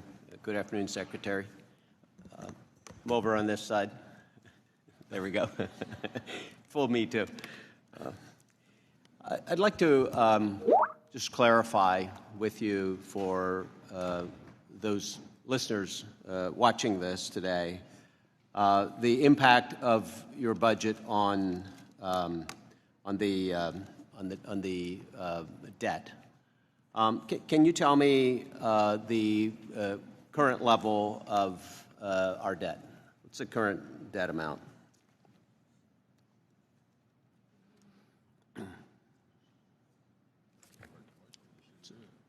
It's about $34 trillion, which includes debt held by the or intergovernmental debt as well. That's right. And can you also tell me what the projected debt will be at the end of this budget period, at the end of 10 years? So normally you look at debt held by the public. Okay, we can use that number if you'd like. Which is currently about $28 trillion. Right. And in 2034, under our budget, I believe it would be around $45 trillion. Yeah. But GDP also grows, and the ratio to GDP would be a few percentage points more than it is now. It'd be at 128%, and now it's at 97. That's more than a few points. No, it would be at 105% in 2034. Debt held by the public, but it'll be a significant increase in... It's now about 100%, so... Yeah, now 97, it'll be about, it'd be increasing. So it'd be a significant increase in the debt. A small increase in the debt. Yeah, a significant increase in the debt. I want to refer also to your report on the fiscal health that came out just a month or two ago of the country. And you show that given current financial policies, including that in your budget, within 75 years, we'll just continue to see that increasing and would be at 513% or above 500% of GDP at the end of a 75-year period. You say in that report the current policy is not sustainable and the cost of delaying policy reform is significant, will make it much harder to implement changes that will affect that trajectory. Do you think that's a real threat to the country going forward? Are you referring to the Social Security report there? No, I'm referring to a report on the nation's fiscal health done by the U.S. Treasury, signed by you. Okay, so we need to enact policies to make sure that the debt stays sustainable and we're on a fiscally sustainable path. And the president has proposed over $3 trillion of deficit reduction. Let's talk about that. We've already established that the debt will increase significantly under this budget. So where do you get the $3 trillion in savings? Where does that come from? Well, because you're not decreasing spending. Well, in some areas there are spending decreases. Not overall. But most of it comes from additional tax revenues. Tax revenues have been... Because we're allowing the Tax Cuts and Jobs Act rates to expire, correct? Partly, but... about $2 trillion of $3 trillion. About $2 trillion. You're projecting an additional $2 trillion in revenue and counting that towards that. We're projecting, in addition to that, a higher corporate income tax, moving that up to 28%, putting in place Pillar 2. Mr. Chairman, I'd like to submit for the record an article from the Washington Post that shows the $2 trillion and talks about that being included in the budget, and then shows a significant portion of that will be taken by families who are earning less than $400,000. He's explicitly said that he will not agree to raise taxes for people making under $400,000. So I think it's more important. And that is not any proposal of his. He's not said he would allow everything to expire. I think it's more important to look at... That is just wrong. I think it's more important to look at what he's proposed rather than what he said. And very clearly, the $3 trillion in revenue or in reduction, what you're calling a reduction in debt, includes a significant amount coming from families who are earning under $400,000 per year. Well, that will have to be paid for. Thank you. Ms. Sanchez. Thank you, Mr. Chairman. And Secretary Yellen, it's always an honor to have you here. I want to thank you for your testimony and for taking the time to answer our questions today. With you at the helm, Treasury has helped the Biden administration rebuild and strengthen our economy for the benefit of American workers and families. Together, we've made real progress in terms of lowering costs for American families, from child care to health care to housing, not to mention creating 15 million jobs on President Biden's watch. The president's latest budget shows that this administration is committed to building out a fairer, more level playing field in our tax code. We need to recalibrate our nation's tax system to drive benefits towards working families who need the most, instead of the wealthy who benefited for the most part under the TCJA. I want to hone in on a small but very powerful way that Treasury recently helped families navigate our tax system. This tax filing season, the IRS launched a key cost-saving tool with Inflation Reduction Act funding. For the first time, certain eligible taxpayers could choose to file their returns online directly with the IRS for free. More than 33,000 Californians opted into that pilot program, and it's pretty clear that Americans are hungry for an efficient, free, and direct filing option with the IRS. Because for a lot of Americans and a lot of my constituents, filing their taxes is confusing, it's frustrating, and it's time-consuming and oftentimes very expensive. Not everybody has the time or the disposable income to work with a paid tax preparer. And I think that all of our constituents can benefit greatly from a free and easy-to-use tool that helps them file accurate returns, but more importantly, make sure that they aren't leaving tax credits on the table.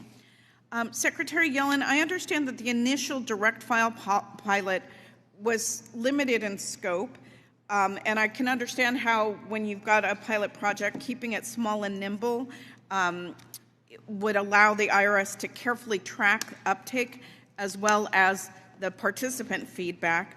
What has Treasury been hearing from taxpayers who actually took the opportunity to file their taxes online for free and directly with the IRS? So what I can tell you today, we haven't completely analyzed the information, is that the pilot was very successful. There was increasing interest from taxpayers during the 5-week interval it was available, and taxpayers shared that they found direct file easy to use, completed the process in about an hour, and on average, taxpayers have been spending an average of 13 hours and $270 preparing their taxes each year. So the preliminary evidence suggests that this has been a very successful experiment. It warms my heart to hear that. Can you talk to how the direct file can help families understand their eligibility for and their ability to claim certain tax credits like the child tax credit or the earned income tax credit? So I believe I've not been through the entire, I've seen a demonstration, but the program, I believe, walks people through those areas to make sure that they're alerted to it and understand their eligibility. Yeah, I know that oftentimes people aren't even aware of certain tax advantages that they can claim, and the direct file helps them to understand those. I want to give you, in the last minute that I have of my time, an opportunity to respond to the somebody talked about inflation and costs going up, and unfortunately inflation is a real thing. But how does our inflation rate compare with that of most modernized countries around the world? And can you talk to the fact that if we allow certain provisions of the TCJA to expire, but keep in place other provisions, how that's going to benefit working families? Well, with respect to inflation, inflation has come down considerably, and the measure that the Federal Reserve focuses on most over the last 12 months ran at 2.7%. But what's important to households, of course, they see that the prices of many goods they bought pre-pandemic are higher, not all, but some, is that their wages have gone up by more than that. So their purchasing power, their inflation-adjusted incomes are higher, not lower. And, for example, even this morning, we saw new data come out on the Employment Cost Index that measures compensation, and it was up in nominal terms. And in inflation-adjusted terms, it showed that over the last year, compensation on average has increased just under a percentage point for most families. So people generally are better off in spite of the price increases, but we know we have more work to do, and President Biden is very focused on areas where he can lower costs, whether it's healthcare premiums, household energy expenses that will come down as because of the Inflation Reduction Act, drug prices, and the like. And so this remains a concern to many households, and it's something that's a high priority, getting costs down further. I thank you for your time. I yield back. Mr. Hearn. Thank you, Mr. Chairman. Madam Secretary, thank you for being here today. Mr. Chairman, I'd like to enter for the record an article from Tax Notes titled Gain and Little Pain from New Bermuda Corporate Tax. Without objection. Thank you. Madam Secretary, as you might be aware, Bermuda is introducing its new corporate income tax that will take effect in 2025. Bermuda entities will be able to mark up their intangible assets to their estimated market value, and under the new law, they can amortize those assets over 10 years for tax purposes. Madam Secretary, this creation of a new deferred tax asset also results in a deferred tax expense. As you know, under general guidelines provided by the OECD for Pillar 2 that you negotiated, deferred tax expense or these amortized deductions will not trigger minimum tax liability that could be imposed by other globe participating countries. Bermuda has no intention of giving up its ability to attract business through the tax code. Other countries are adopting similar measures to maintain their status as an attractive jurisdiction at the expense of United States multinationals. We know about Singapore, we know about Ireland, the things they're doing to maintain their ability to use their tax code to lure companies there. Madam Secretary, are you concerned about the fact that Pillar 2 is creating a new tax subsidy race where countries enact Pillar 2 taxes but offset the higher tax costs with tax subsidies in the form of qualified refundable tax credits and other incentives like what Bermuda is doing? Well, the idea of Pillar 2 is to level the playing field, and countries that refuse to raise their corporate tax rate up to the minimum, countries that participate and enact the minimum can, in effect, tax companies in tax havens that haven't done it. You've cited an example. I'm not aware that this is something that's broad-based, but if it is, it would certainly concern me, and it's something that I'd be prepared to look into. Well, Madam Secretary, we've all seen what Ireland has said about putting a cap on recurring revenues. We've seen what Singapore has said in refundable tax credits. We've seen what China does in direct tax payments or direct access or cash payments to their companies to be able to offset the taxable income, so that they, in effect, from the look at it, that the minimum tax level would be hit, but companies in those countries are getting subsidies through direct credits that offset that, take it backwards, where ours aren't direct. Ours are not refundable. We have to actually earn income to be able to utilize those. Question 2, is this administration concerned that Pillar 2 incentivizes subsidy warfare that puts our adversaries like China at a competitive advantage? It would concern me if it's incented that, but I'm not aware that that is broad-based at this point. And in our case, many of our tax credits, such as the green tax credits, the LIHTC credit, are being treated as refundable. As I've emphasized previously, we're working to make sure that the R&D tax credit also will be something that firms can But Madam Secretary, I think you just validated that countries have the ability to make certain credits refundable to offset the minimum tax that other countries or OECD can lay claim to. China can do it. I think you're going there, evidence the fact that they're not always transparent in what they do, since all of their companies are basically owned by the CCP. Madam Secretary, I just want to talk about, I've got a longer question here, but it pertains to the same thing. I think there's a lot of work to be done. As you know, the Republicans on the committee went to the OECD and expressed our concern and made it very clear that Pillar 2 is not going to take place under a Republican-led Ways and Means Committee. We're not going to give away our tax dollars.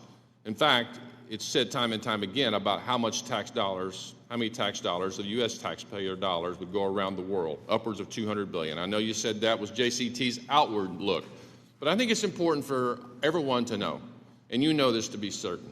Corporations don't pay taxes. The people that work for the corporations, the consumers of the products of those corporations, and the owners of those corporations pay the taxes to increase pricing for whatever the commodities are. In fact, Forbes, Brookings, Tax Foundation, Cato, and many, many others have said that consumers pay 31% of the new taxes, workers pay 38% of the taxes. All of those people, for the most part, make less than $400,000 a year. So they're going, about 70% of the tax increase will be paid by people making less than $400,000 a year, some portion of that. So I think it's disingenuous, as my colleague from Pennsylvania said, to say that no one is going to pay a single cent, as outlined in the White House's conversation about policy going forward. It's just disingenuous. It's not factual, and it's not honest with the American people. One other thing that you said is that the labor participation rate was better today than it was pre-COVID. I know you selectively picked an area. For adults. It was 63.3% on March 2020. Today it's 62.7%. Overall workforce, when you don't have the luxury as an employer, as I did for 35 years, say, I'm only going to hire people working, you've got to be 25 years old or 54 years old. We have an aging population, and as people retire, we know that labor force participation overall will decline over time. Mr. Chair, you're back. Thank you.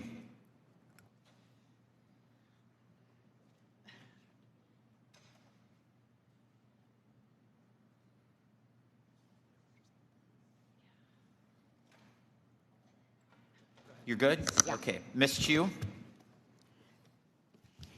Secretary Yellen, I heard your comments earlier about the success of the direct file pilot program, and I was so glad to hear why it was a success. And I especially want to have you address some things that Republicans and the private tax prep industry are saying. They are attacking the numbers of the filers, 140,000 filers, to show that the pilot was a waste of money because there are 19 million who were eligible, and that this was unnecessary. And yet, what I see is that there were a lot of obstacles to the program that the IRS was able to overcome.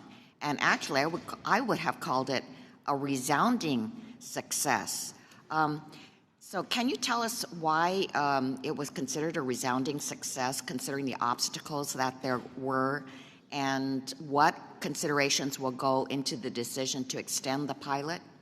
Well, let me say that this was an experiment, and it was deliberately introduced in a phased way, starting at small scale. It was only available to most filers for 5 weeks in a subset of states that decided to participate. So for that amount of time, 140,000 people using it and expressing positive reactions to the experience, I would certainly call a success. It additionally, because it's an experiment, only relatively simple tax situations could use it. If an individual went on and it turned out they had the kind of income that wasn't incorporated into the first iteration of this program, they were directed to do something else. But this saved a lot of taxpayers, even in this first stage, a lot of money that they normally spend and a lot of time. And there was customer service available for anybody that needed it. And so overall, I believe we'll see that the experience was a very positive one. So it was deliberately at a number that could ensure its success, actually. That's right, to start in a phased way. Yeah. And I want to also express appreciation because you also made it available in both English and Spanish. My district in the San Gabriel Valley includes many limited English proficient taxpayers who speak not only Spanish, but also Tagalog, Korean, Chinese, Japanese, and Vietnamese. If the Treasury and IRS decide to renew the direct file pilot, can you talk about how it could reach more taxpayers by expanding to possibly even more languages? Well, I'm sure that would be something that would be considered over time. There are other things that could be incorporated in addition to expanding the kinds of income and deductions that are considered. Eventually the information that the IRS gets on W-2s and other information reporting could be used to pre-populate returns, making it even easier. But these are things in the future if it's decided to continue with free file. Secretary Yellen, also I heard you talk earlier about the proposals that the administration has to end tax breaks for the wealthy and instead restore tax credits for workers and families, like the expanded child tax credit and the earned income tax credit of the American Rescue Plan. We know about the powerful effects of these tax credits on reducing poverty, but can you talk about how these programs will impact the American economy and improve things for everybody?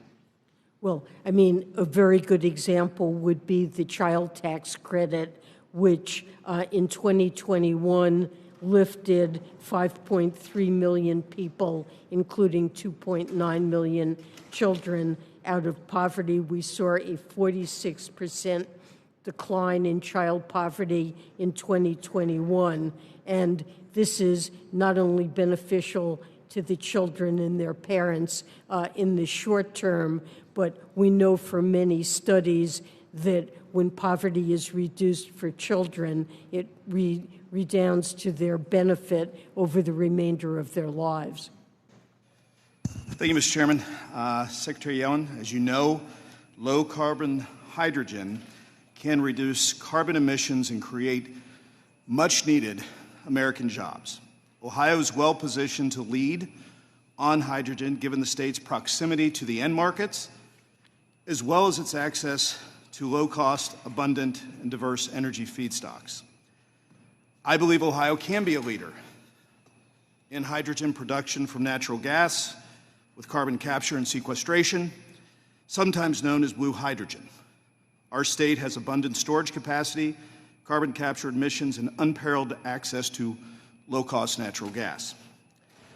But most importantly, we know hydrogen made with natural gas while using carbon capture and sequestration can produce very low emissions.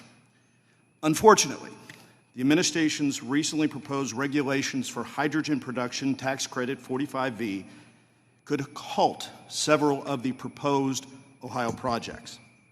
Last fall, DOE selected the Appalachian Regional Clean Hydrogen Hub centered around the Ohio River Valley, an area that I know very well, as the official hydrogen hub. Natural gas will play a major role in the overwhelming majority of these projects. This hub alone would create up to 18,000 construction jobs, with about 3,000 of those jobs being permanent. Without a workable, flexible 45V guidance, many of the projects within the hub will be uneconomical. Clear, inclusive tax guidance can help increase much-needed economic certainty that there will be adequate supply of hydrogen to meet the needs of Ohio's industries that are already making investments to use hydrogen in their businesses. I recommend that the Treasury permit taxpayers to use actual EPA-verified greenhouse gas emissions data to calculate an accurate tax credit value rather than being forced to use a baseless national average as laid out in the proposed regulations. Companies investing in lower methane intensity natural gas to produce hydrogen should be able to demonstrate the low carbon intensity of the produced hydrogen with EPA verified data, then use the data to calculate the corresponding tax credit value. The purpose of the tax credit and the intent of Congress is to drive the incremental and continual reductions in the carbon intensity of hydrogen. Without this change to the proposed rule to permit hydrogen producers to prove the actual carbon intensity of their hydrogen, the 45E tax credit will drastically mischaracterize carbon emissions intensity, which will stifle the development of low-carbon hydrogen products and impede the administration's goal at reducing the overall emissions. And I know this is probably not something that a lot of people talk about, but given the fact that Ohio does have the aquifers to hold carbon, it is something that's very important to our state. I only have a minute and 30. If you have a second, I wouldn't mind your response. Well, the hydrogen provisions of IRA are very important, and we've worked hard to put out a notice of proposed rulemaking that will provide some clarity and flexibility to let projects advance with the appropriate environmental safeguards. We've worked very closely with the Department of Energy and with EPA on the proposed regs, given their technical expertise. But this is very complex, and it requires evaluating life cycle emissions. We have received many, many comments, I believe over 40,000 comments on the proposed rule. I appreciate your comments, and we promise that we're sifting through them and need to reconsider what the appropriate response is. So what I can say is that we will take this input seriously as we work to revise the regulations. And I do appreciate that.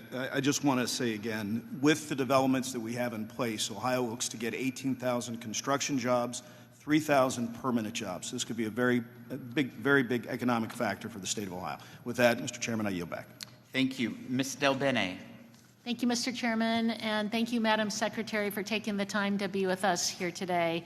And thank you for your attention to the needs of working families and struggling Americans, and for the work that you do to keep America globally competitive. Thank you. Madam Secretary, I first want to give you a chance to clarify the administration's position on the child tax credit, something I'm a big supporter of. I know that some assertions were made and you didn't have a chance to respond, so I want to give you a chance to respond. The President is supportive of the child tax credit, and he's proposed to extend it in his 2025 budget, and has been supportive of Wyden-Smith also, the provisions on the child tax credit that are included there. Obviously, it's made a tremendous difference when it was in effect in 2021, reduced child poverty by 46%, and is very important and an important provision that really helps working families. Absolutely, and I'd love to see us put that in place and make that permanent. So that's work we're going to continue to focus on. The Inflation Reduction Act also included a historic $80 billion investment in the IRS, $20 billion, which was rescinded by my Republican colleagues. But one of the key needs addressed by these funds was modernizing the agency's core technology infrastructure.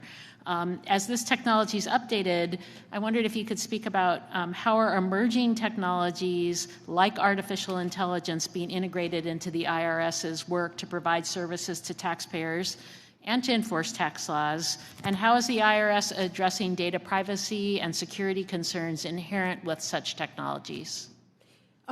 So the IRS certainly has already begun to use AI in its work.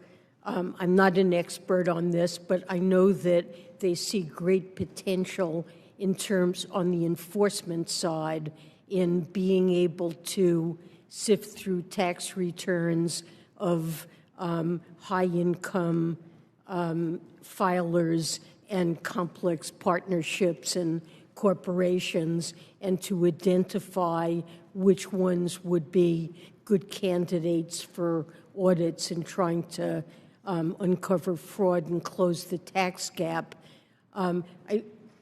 Treasury has a governance process where we're employing AI increasingly in Treasury's work, and we've put in place oversight and a governance process around that to make sure that it's used responsibly in accordance with the President's executive order. Also, under your leadership, Treasury recently closed a loophole in our Russian seafood ban that previously allowed fish caught in Russia to still get to the U.S. if processing occurred in a third country like China. The ban is working, but unless our allies act in concert, American seafood will remain at a competitive disadvantage to Russian seafood in foreign markets. Madam Secretary, I wondered how can Treasury push our allies who are also large seafood importers, including Japan, Canada, the EU, and the UK, to cut off seafood trade with Russia? So I must admit I'm not intimately knowledgeable in what we're doing on this particular aspect of sanctions, but we're constantly working with our allies to try to coordinate our sanctions so that they're effective. And then one I know you will have, and I probably won't give you enough time on this, but I wondered if you could talk about how suggesting the U.S. will never implement Pillar 2 makes it more difficult to get the changes that we would like to see. In Pillar 2 of with the OECD. To see the changes, how does it make it more difficult? About how when folks are suggesting that we're never going to implement Pillar 2, how that makes it more difficult for us to get the changes that we would like to see. Well, this was a global agreement. The United States led the push on this, and we've argued since day one that Pillar 2 is something that's good for the entire world. We've pushed our allies. Now, on the order of 40 countries have adopted it, most major countries, and I think they see it as a failure on our part not to be willing to adopt it ourselves. And so it does undermine our ability to exhibit leadership with our allies. Thank you. My time's expired. Thank you, Madam Secretary. I yield back, Mr. Chairman. Ms. Malley-Takis. Thank you very much for being here. I'm proud to represent Staten Island and Brooklyn, where you're from, and Fort Hamilton High School says hello. Thank you.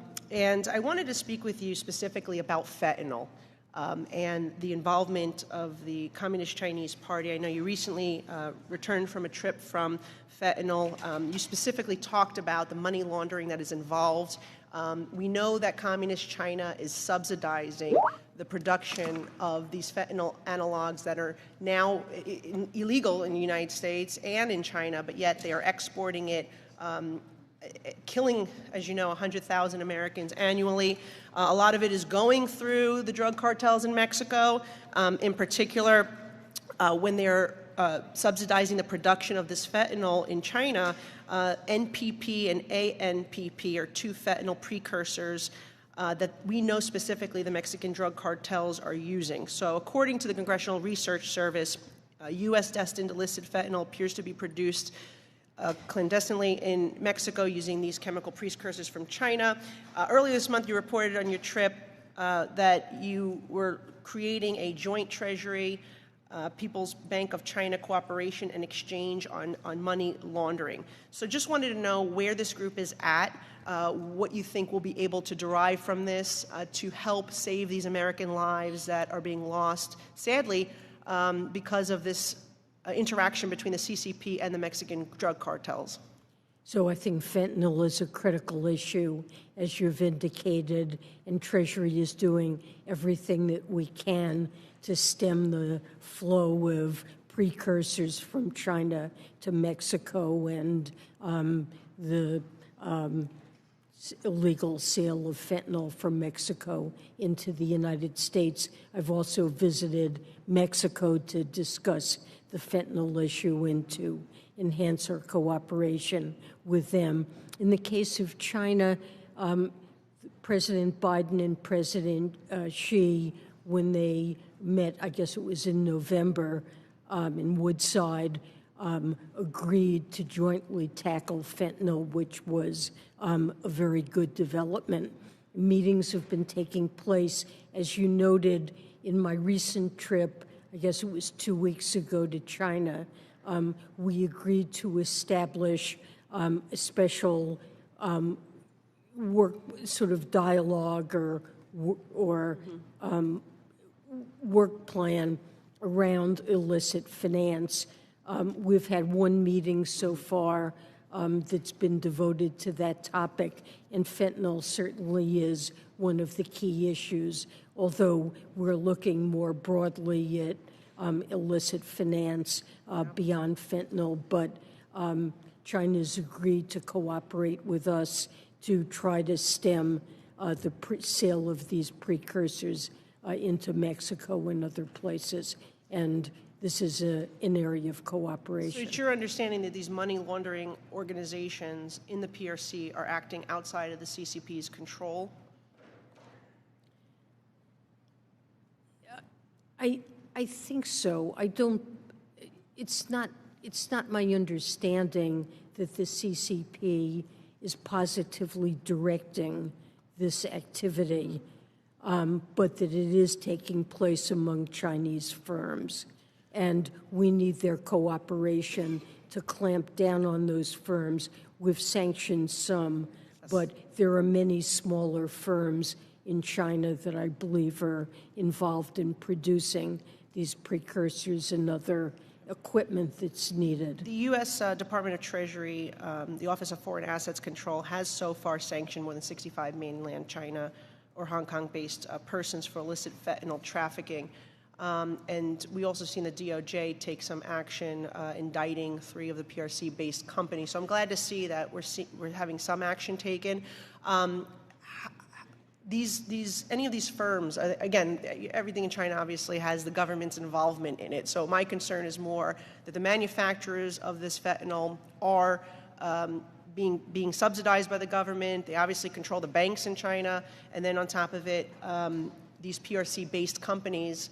So I'm just wondering how much we can trust them as partners. I'm hoping that you're making some progress in that. But the reality is that, we're seeing this increase, not decrease. More Americans are dying as a result of this fentanyl that is streaming from the PRC to the Mexican cartel. Part of it is because of our open southern border, thanks to the president's 60-plus policy changes when he came in. So I just hope that you will work diligently, and I trust that you are, to really try to hold China accountable for this type of activity that we're seeing that are killing so many Americans. It's a real American tragedy, and we will do everything and are doing everything we can to stem the flow of these drugs into our country. Thank you very much. Thank you, Ms. Sewell. Thank you, Mr. Chairman. And Secretary, Madam Secretary, welcome again to our committee. I want to talk to you about equity and the President's charge to his cabinet at the very beginning of his administration to really try to level the playing field and have equity be one of the hallmarks of that. And I had an opportunity to sit with you. I think we had breakfast together. During the last Congress, Congressman Richie Neal put together a racial equity initiative within Ways and Means, and had a chance to talk to you about some of the things that you were thinking about doing in terms of equity. The budget is truly a reflection of what we value.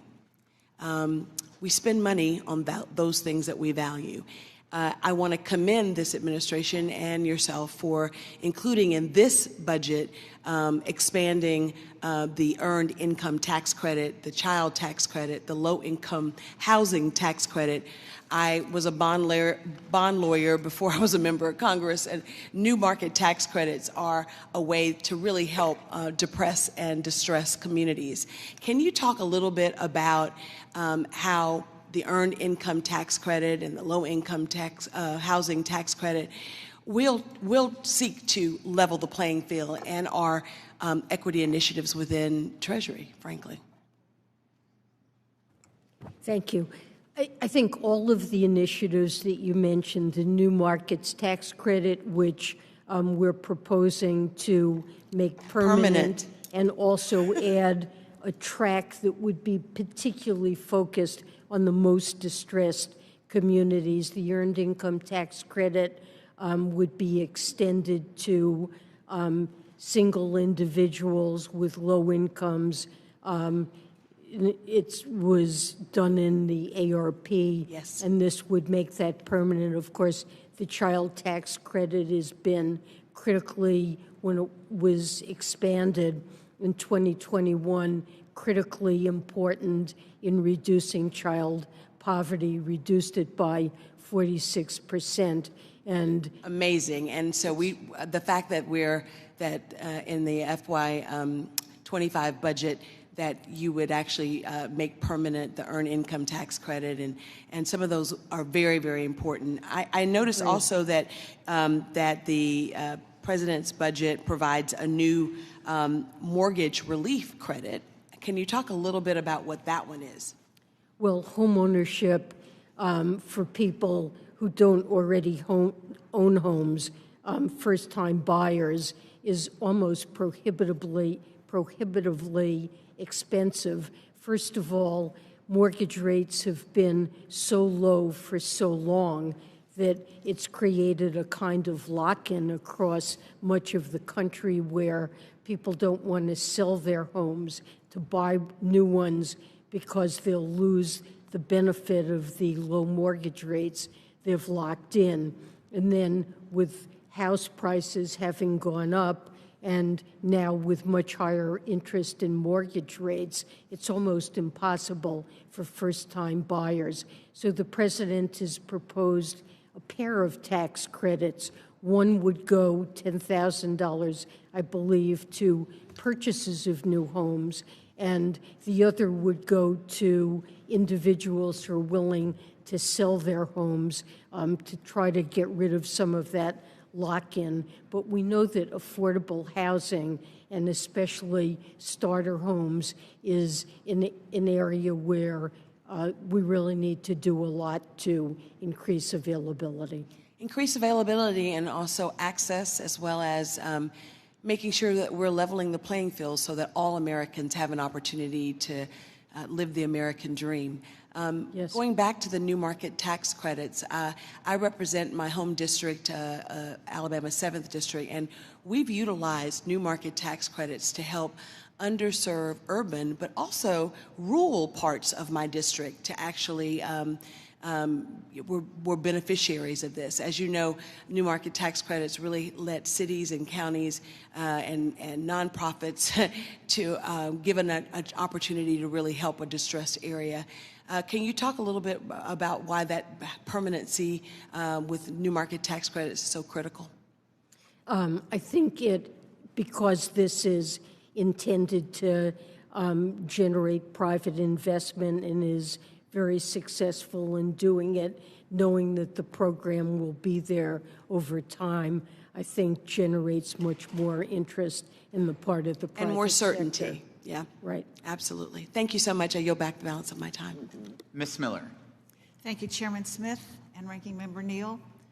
And welcome here today, Secretary Yellen. I'm going to be on a little different track than my friend from Alabama. I'm deeply concerned about many of the action that the Treasury Department and President Biden's administration are taking. Unfortunately, every American is feeling the constant pinch of inflation, higher interest rates, and lower purchasing power. Despite this, the Treasury and the IRS appear to be only trying to make our constituents' lives worse instead of better. For example, the IRS has continued to illegally delay the implementation of the Democrat draconian 1099-K threshold. The Treasury Department has issued weak foreign entity of concern definitions to that which fail to protect American tax dollars from flowing to Chinese companies. Guidance coming from the Treasury Department on energy tax incentives are blocking traditional energy communities from participating in the future energy economy and leaving them behind. You have led an unprecedented attack on American taxpayer privacy by overseeing the expansion of IRS snooping and yet failing to crack down on the leaks of sensitive taxpayer documents. Furthermore, the IRS has wasted millions of taxpayer dollars on its unauthorized direct file program. The Biden administration has shockingly announced its plan to raise taxes by over $7 trillion next year. You said last month under oath that there is no plan to protect middle-class taxpayers from these planned increases. On the world stage, we've surrendered the U.S. tax base to unelected global bureaucrats at the OECD and failed to protect the American tax system from what I think of as a heinous international interference. On every front, the American taxpayer loses. Our nation becomes weaker, and our global adversaries are rewarded and emboldened.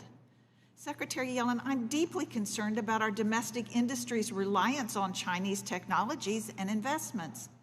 As the recently appointed chairwoman of the Supply Chains Tax Team, I look forward to working with my colleagues to improve upon the broken IRA's energy credits, protecting a competitive corporate rate, and ensuring that the United States is the best place to invest, as it was under President Trump's historic tax cuts.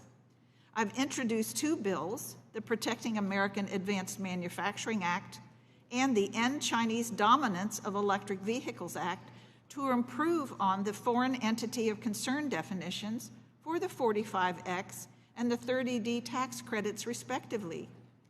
The current agreements establish a dangerous precedent that will take the U.S. decades to reverse by creating a future where our automotive and other industries are heavily reliant on foreign technologies. Without immediate passage of both of my bills, Chinese entities will receive billions of American tax dollars every single year. Secretary Yellen, yes or no? Does the Biden administration support taxpayer dollars funding Chinese entities? Well, when it comes to electric vehicles, the IRA, which obviously the administration supports, has foreign entity of concern restrictions coming into effect this year and next, which will severely curtail, almost prevent entirely participation of Chinese firms in producing components or minerals or processing That's not that yes go or no. into batteries. That's not. So that's a very significant restriction that will protect our supply chain. With respect to 45X, that's a credit that Congress directed to go to any company that undertakes certain advanced manufacturing Reclaiming in my the time. United States. By allowing these Chinese companies to maintain control of the technologies, the intellectual property, and the supply chains, all the while receiving American taxpayer subsidies, how will this encourage U.S. companies to develop the technologies to become less dependent upon China and our adversaries? It doesn't. Does the Biden administration share any of my concern that China is using various IRA credits to deepen its influence on our domestic manufacturing industries? The United States is doing everything we can in Treasury in implementing the IRA to strengthen our supply chains and make them less vulnerable to China. Well, continue to remain skeptical on the environmental and economic benefits behind your decision-making, and I do urge swift passage of my bills to further protect the United States manufacturing, and I yield back my time. And of course, Secretary Yellen, it's always good to be in your presence with your just wise experience. This committee is really blessed. I want to ask you a couple of questions related to domestic violence, sexual violence. The 2013 amendments to the Violence Against Women Reauthorization Act, which I had the privilege and the opportunity to lead, really made some changes to prohibit housing providers who've used the low-income housing tax credit from using domestic violence, dating violence, or sexual assault and stalking as grounds for evicting the victim or denying subsidies or admissions due to an abuser's act. The IRS, of course, is not just the administrator of the housing tax credits. It has a duty to ensure that the low-income housing tax credit program's compliance is with VAWA. I think we've had some informal communication with the Treasury Department in this past decade, where the Treasury has disavowed any responsibility to set out some sort of guidance on this. And in fact, in 10 years, we have not seen that done. And so I was wondering, and I'm joining Ms. Tenney. She and I are writing you a letter to try to find out what the status of that, why you don't feel that you need to comply, or if you do, if you will, Madam Secretary. Well, first, let me thank you for your work on this very important initiative, which I think is critically important for domestic violence victims.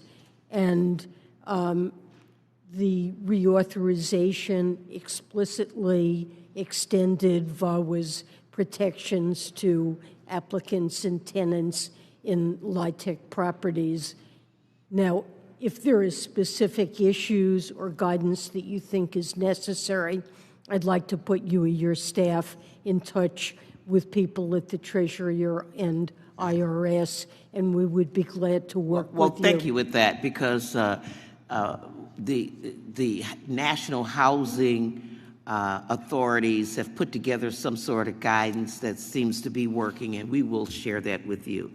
Mr. Schmucker and I, as an extension of this discussion, I want to talk about something we think is extraordinary, and that is judgments that are made for victims of sexual assault. If you're a victim of sexual assault and you get a settlement or an award, you will be able to get a settlement and not pay taxes on it if you can prove that there's some physical harm. But as an example, I mean, if you were put in a situation where you were forced to strip naked and parade, through a gang of perpetrators, and no one penetrated you, you might get a judgment out of that, but you'd have to pay taxes on it. And we don't think that that's fair.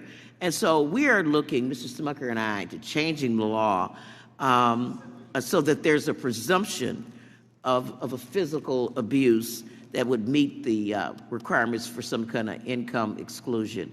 And so we are hoping that you will see this in the positive light that we see it.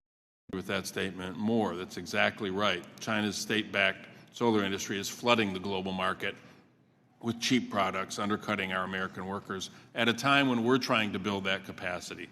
So to meet this challenge, of course, we need policy that drives demand for U.S. manufactured solar products across the solar supply chain.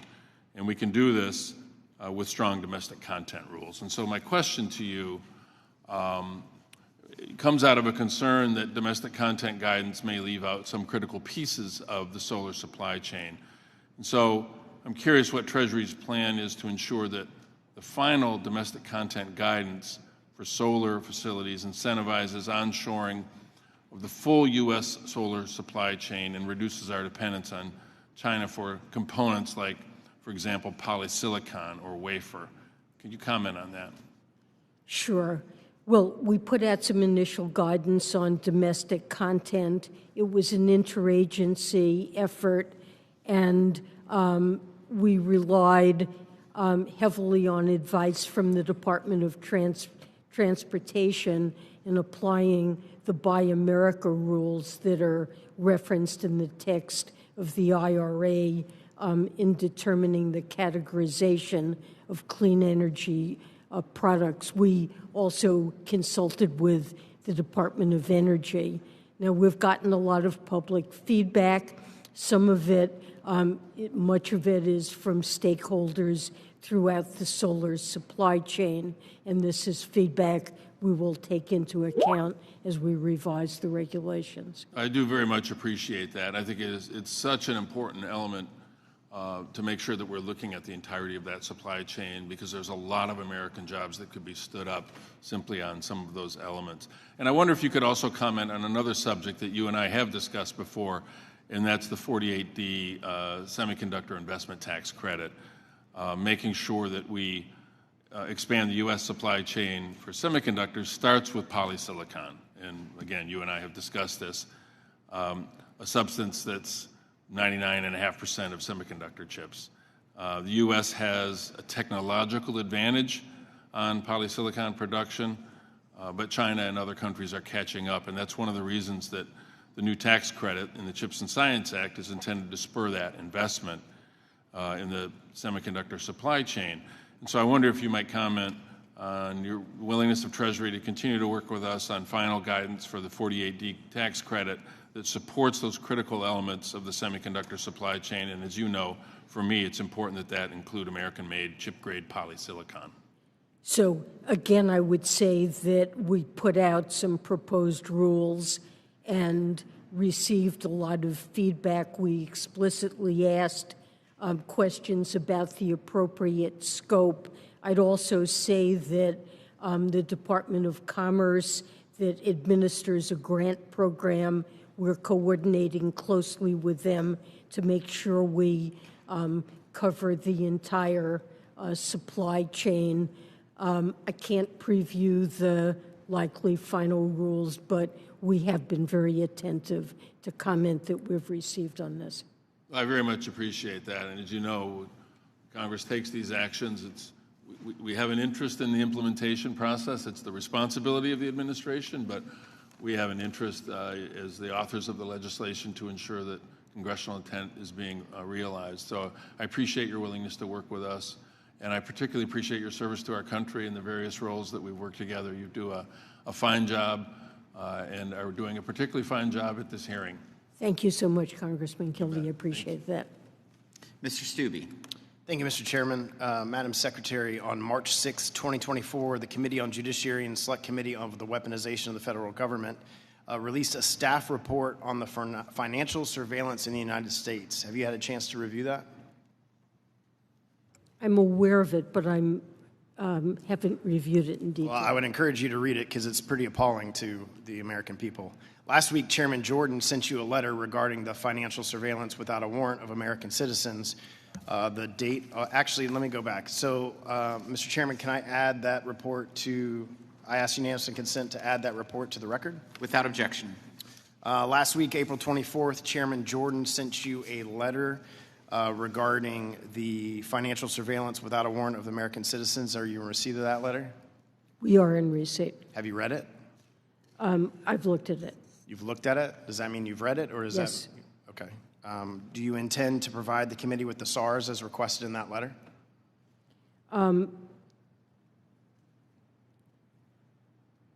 We will respond to the committee. Are you going to provide the SARs as requested in the letter? Well, those reports are strictly confidential under the law, and I'm not prepared to discuss any one particular. I'm just asking if you're going to comply with the letter that Chairman Jordan, that has oversight over your department and the cabinet, if you're going to comply with the letter. We will respond to the letter, and I don't really have more to say about that.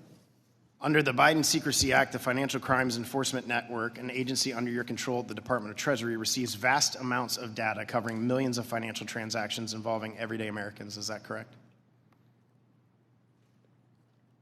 Through FinCEN receives reports. And is it correct that FinCEN received 20.6 million currency transaction reports in 2022? I'm not sure. It could be. Could be roughly more or less? I don't know the number. But you would agree that it's millions of reports? Probably, yes. It's also true that FinCEN received 4.3 million suspicious activity reports in 2022, which was nearly double the amount received by the agency in 2029. I don't know. You don't know at all, even though I it's don't know if they received double the previous year. I really don't know. So would you, but SARS typically gets millions of reports? You would agree with that Yeah, I statement? don't know if it doubled, though. Okay, well, I'm sure your staff can provide you with that information. I'm It's sure an they can. Agency under your, so you don't know, is what you're telling me? I could look into it, but I don't happen to know. Okay, doesn't the data in these reports include important and sensitive private financial data? Well, these are private data only available to law enforcement. But it includes data of American citizens, their private financial data, correct? Well, on transactions that are regarded as suspicious And their data. and potentially illegal. The sensitive personal financial data included in this report is held in a database, correct? Yes. Neither FinCEN nor any federal law enforcement agencies needs to get a warrant to access this private financial data. Is that correct? I don't think you need to get a warrant, but it's only shared subject to strict confidentiality, But you don't need to get a warrant. not to the best of my knowledge. Are you aware that in 2021, FinCEN emailed financial institutions suggesting search terms including, and I quote, America First, quote, Trump, and MAGA to use in identifying transactions that may indicate, and I quote, involvement in riots or potential violence? This is activity that took place under the previous administration, not under the Biden administration, in close proximity. No, this is 2021. Right? This is 2021. This is before the President Biden's inauguration. No, it's after. And after January 6th. And there was concern about potential disruption of his inaugural. And FinCEN worked as it's instructed to do with financial institutions to try to uncover who was involved in January 6th. So are you aware of the FinCEN emailing the financial institutions with those search terms? I am now aware that there were communications that took place. In some cases, I believe financial institutions suggested to this group search terms they had used that had been helpful in identifying potential perpetrators of January 6th. FinCEN also worked with the FBI in early 2021 to determine certain transaction thresholds for SARs. These include certain weapons-related transactions. Do you know how many SARs were filed as a result of the FBI and FinCEN's coordination at that time? No. The only reason that I believe that weapons were involved, it's never a search term used on its own that results in anything. It's a way of trying to narrow the scope of search for individuals who, based on other information available to the financial institution, may have been guilty of illegal behavior. Without a warrant. Mr. Chairman, I ask that the letter from Chairman Jordan to Secretary Yellen dated April 24th is added to the record. Without objection. Ms. Fischbach. Thank you, Mr. Chair. And thank you, Secretary, for being here today. The Tax Cuts and Jobs Act, passed by President Trump, provided tax relief to millions of middle-class Americans and their families. The doubling of the standard deduction, the doubling of the child tax credit, and the adjusting of individual tax rates saved working-class people significant money on their tax bills. President Biden's comments have already been mentioned several times today, and he told the American people flat out that he intends to let the Trump tax cuts expire and remain expired. You've repeatedly said today that the president has no tax plan, only principles from which he will negotiate. Let me just say that allowing the Trump tax cuts to expire on middle-income Americans seems like a misguided principle to me. So let me ask you this, Madam Secretary. If the Trump tax cuts expire and President Biden fails to pass his tax plan, which actually currently doesn't exist, which Americans will pay less in taxes? President Biden has made absolutely clear that he opposes increasing taxes on people earning less than $400,000, and he supports cutting taxes for working people and families with children to give them more breathing room. And Reclaiming my time. he will Reclaiming work my time. with Congress to try to achieve that. Ma'am, reclaiming my time. Thank you. Isn't it true that nearly all middle-income individuals and families would pay more with the expiration of the Trump tax cuts? Some individuals would, but President Biden has said he would oppose allowing tax cuts to expire for people making under $400,000.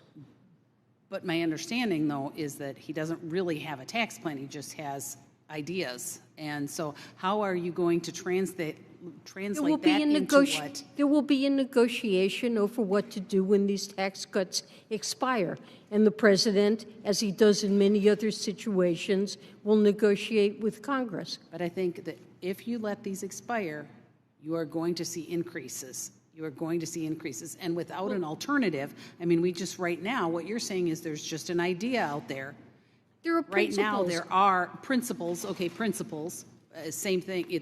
There's no real plan, and you're going to let he's going to let these tax cuts that people are recognizing that they are seeing right now expire with just principles that There are will be a hanging out there. negotiation, and in that negotiation, he will oppose any tax increases on families earning under $400,000 at the same time that he will oppose keeping in place benefits that went to the wealthy. And maybe you addressed this earlier, but is he going to tell us what these principles are? Is he going to give us some He's concrete? told you what the principles are. Okay. I'm telling you All right. what the Well, principles then are. there's just not, I mean, we're supposed to rely on these ideas, principles, whatever you want to call them, when we have solid tax cuts right here, and they shouldn't be allowed to expire, because just a single parent making $52,000 a year with 2 kids would pay an average of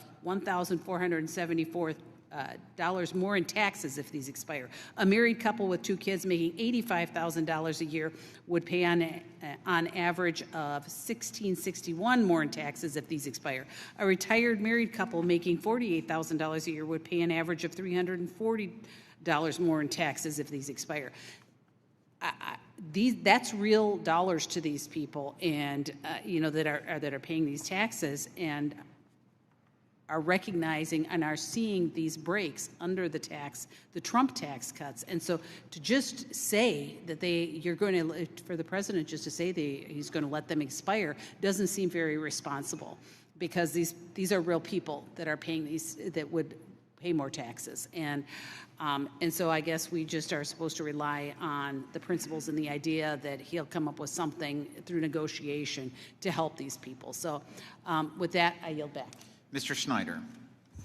Thank you, Mr. Chairman. And Madam Secretary, thank you for being here. As others have said, thank you for your work on behalf of our country and the American people. I'm just briefly going to pick up on some of the things that we've been hearing. But when we talk about, and you mentioned, we laid out principles. And I think the principles have been very clear. What Democrats are trying to do is try to bring down costs for working families to help them make ends meet. In the American Rescue Plan, we cut child poverty in this country by 50% through the child tax cut. And I think next year, given the chance, we're going to do that and not just try to cut it by 50%, but in the wealthiest country in the world, no child in this country should be living in poverty, and we shouldn't be willing to accept that. We're investing in housing. The low-income housing tax credit that addresses a critical need for families and workers around this country to have access to quality housing. And R&D. We grow our economy by investing in innovation, and these are things that the 2017 tax law didn't do. So I could spend my whole 5 minutes on that. I don't want to spend my time. I really want to hear more from you. But one of the things that we did with the Inflation Reduction Act, among many great accomplishments, was we made the single largest investment in climate change. It was truly remarkable. And part of that was a tax credit for sustainable aviation fuel that I was proud to lead on. And I'm working to make sure that we implement that and extend that for the future. So at the risk of asking a question you may not be able to answer, but can you give us any sense of the criteria or objectives that Treasury is using in thinking about how to issue the rule for sustainable aviation fuel, and any update on forthcoming guidance that we might be expecting? Absolutely. First of all, I want to thank you so much for your leadership on the SAF credit. And I want to tell you that today is the day that we're releasing a notice today that will catalyze innovation in the aviation industry and incentivize the production of cleaner and more sustainable aviation fuels. And I think it will make the United States a leader in decarbonizing aviation. So we're announcing the release today of a notice that will provide clarity around eligibility for the SAF credit. And at the same time, we'll also be releasing an updated model of the GREET model, which is applicable, will enable firms to determine exactly the credit that they're eligible for under the SAF. I think it will provide the clarity that people have been looking for, and this should occur this afternoon sometime. Great. Well, thank you. I'm so excited to hear that not only is it forthcoming, but it's coming today. I know that's critically important. Aviation accounts for more than 2% of greenhouse gas emissions. Through sustainable aviation fuel, we have the possibility of doing more than a 50% reduction and maybe getting it down further from that. So I can't emphasize how important this is. I also know that you have a heart out, so I'm going to yield back the balance of my time so that more of my colleagues will have a chance to ask questions, but I thank you for your time. Mr. Moore. Thank you, Chairman. Secretary Yellen, thank you for being here. I remember our visit last time. I appreciate these days. I know they're long days for you with a lot of questions coming from multiple directions, but this is an important, one of the more important hearings that we'll do all year.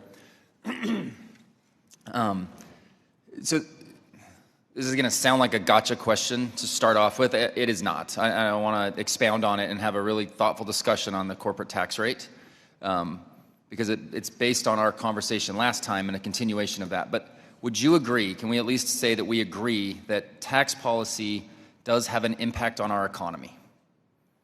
It can, yes.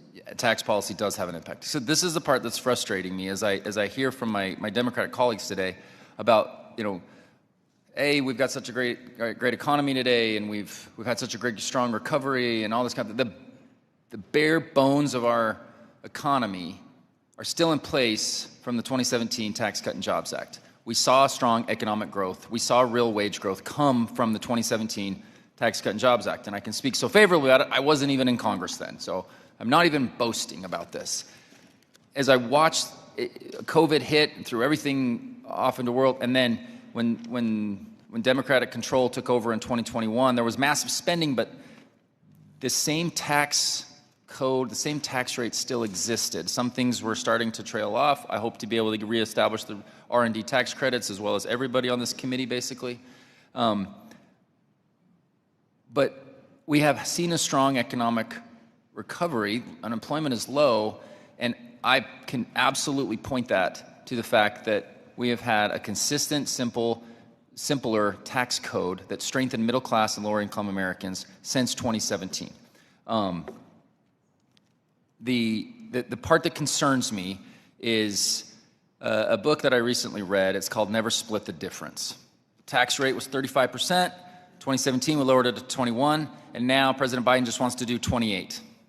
It almost feels like lazy to me that we're just going to say, well, okay, because you admitted last time you were here when we were having our conversation, I do believe it was too high, and now I believe it's too low. So we're just going to split the difference. But the part that I want to hit on here is, according to the Tax Foundation, the top combined marginal rate on corporate income under current law is actually 25.6%, and the president's proposal would increase that to 32.2%, a corporate tax rate that would be the second highest in the OECD behind Colombia. The Joint Committee on Tax has shown that most of the cost of a 28% corporate tax rate would be borne by Americans making less than $500,000. What specific analysis can you point to demonstrating that raising the corporate tax rate won't impose burdens on low and middle income Americans? Well, I think all of the analysis I'm familiar with shows that TCJA, including the corporate tax cut, was a regressive tax cut that disproportionately benefited the wealthy and large corporations. And the corporate tax cut enriched corporate shareholders at the expense of the alternative, which would have been benefits to middle-class families. So if I could jump in. It promised an investment boom, and that certainly never materialized. You said that the economy did well, but I don't believe it did well because of that piece of legislation. Okay, and thank you, it simply and I'll reclaim busted the my deficit. time. I don't believe you can argue, and if you want to come to the Utah's first district, you can hear from companies in that district where their real wage income grew for their frontline employees. This wasn't just for all of the shareholders like it's oftentimes communicated. We will see that as we just try to split the difference on this tax policy, that cost will go directly to the consumer. Take a retail company or a Home Depot or a Lowe's. If we put that extra tax burden on them, there's only one place to put it. They still have to pay their employees. They're going to have to raise income. They're going to have to raise prices on consumers. And I don't know of any analysis that would refute that.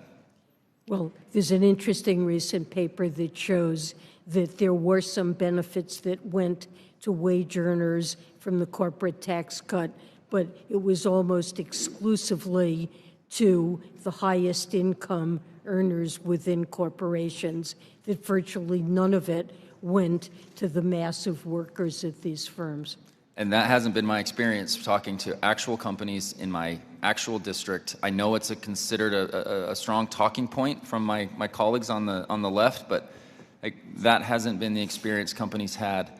Extra income that they could reinvest in their companies. They would keep it onshore. And this is the part that I just dig into that frustrates me so bad. And I'm already over time, and I appreciate the conversation, and I believe next time we'll continue to talk about the corporate tax rate. Ms. Steele. Thank you, Mr. Chairman. I want to highlight the provision from TCJA that has been bipartisan support.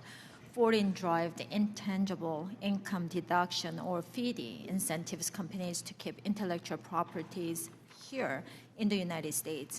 This allows companies to invent and make new creative works here, including my home state of California.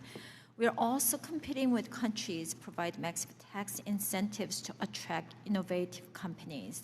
And FDII ensure that United States remain the best place to develop global solutions and technologies for the future. And we must protect this provision created in TCJA. This is the reason why I am introducing Growing and Preserving Innovation in America Act. This bipartisan legislation will permanently preserve the current FDII deduction rate. Secretary Yellen, that you've been here for such a long time, and I really appreciate it. And I just want to do the follow-up question that Congressman Winthrop asked you about China and the OECD.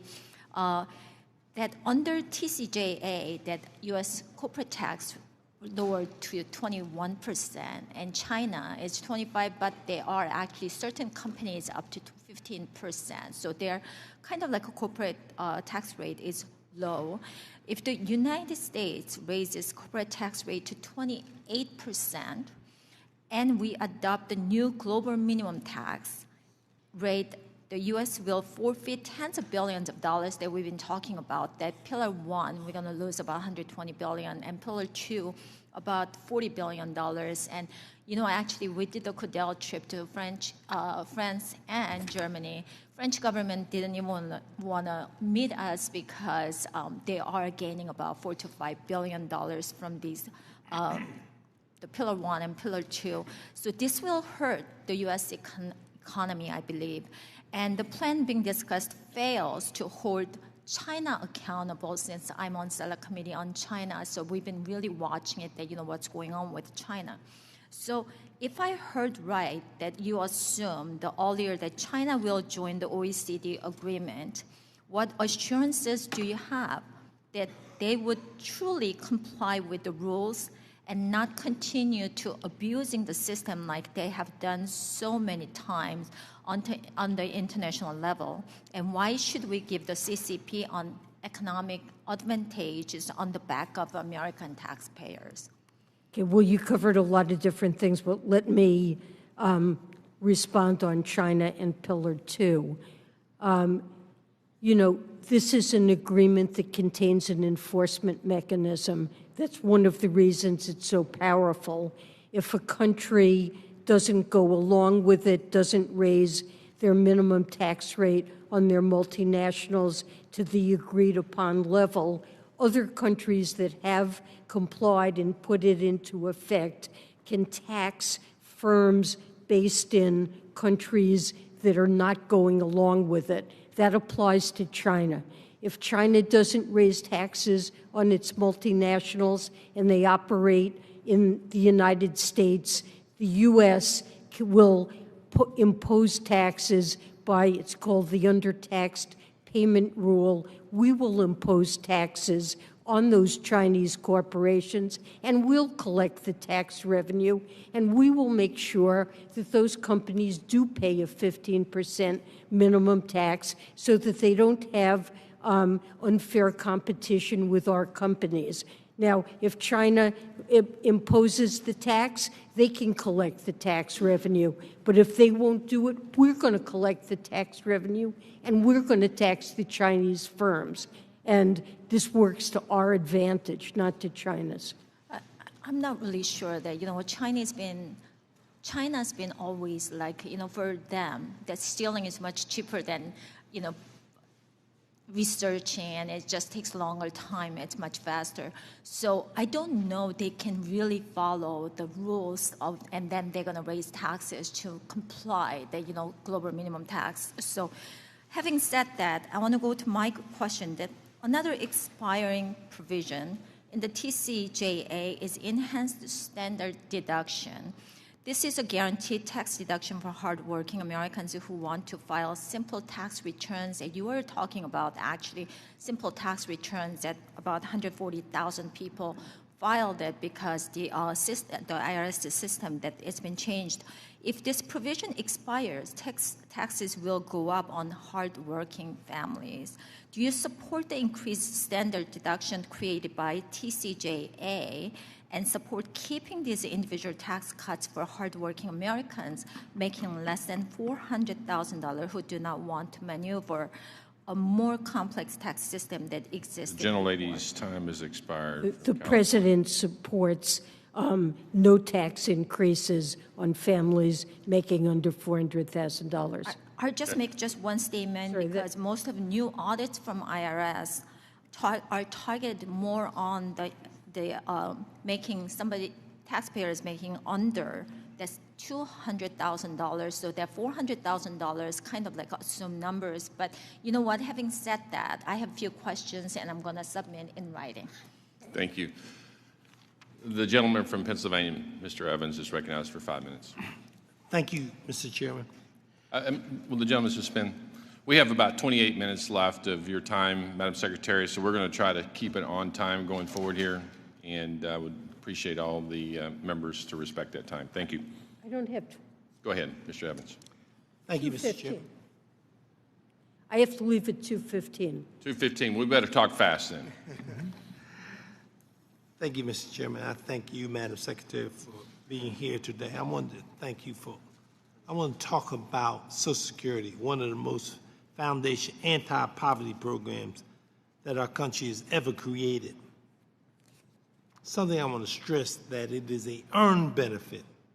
So the question I want to ask, Madam Secretary, the House Republican Study Committee proposed Social Security budget would cut Social Security by $1.5 trillion over the next decade.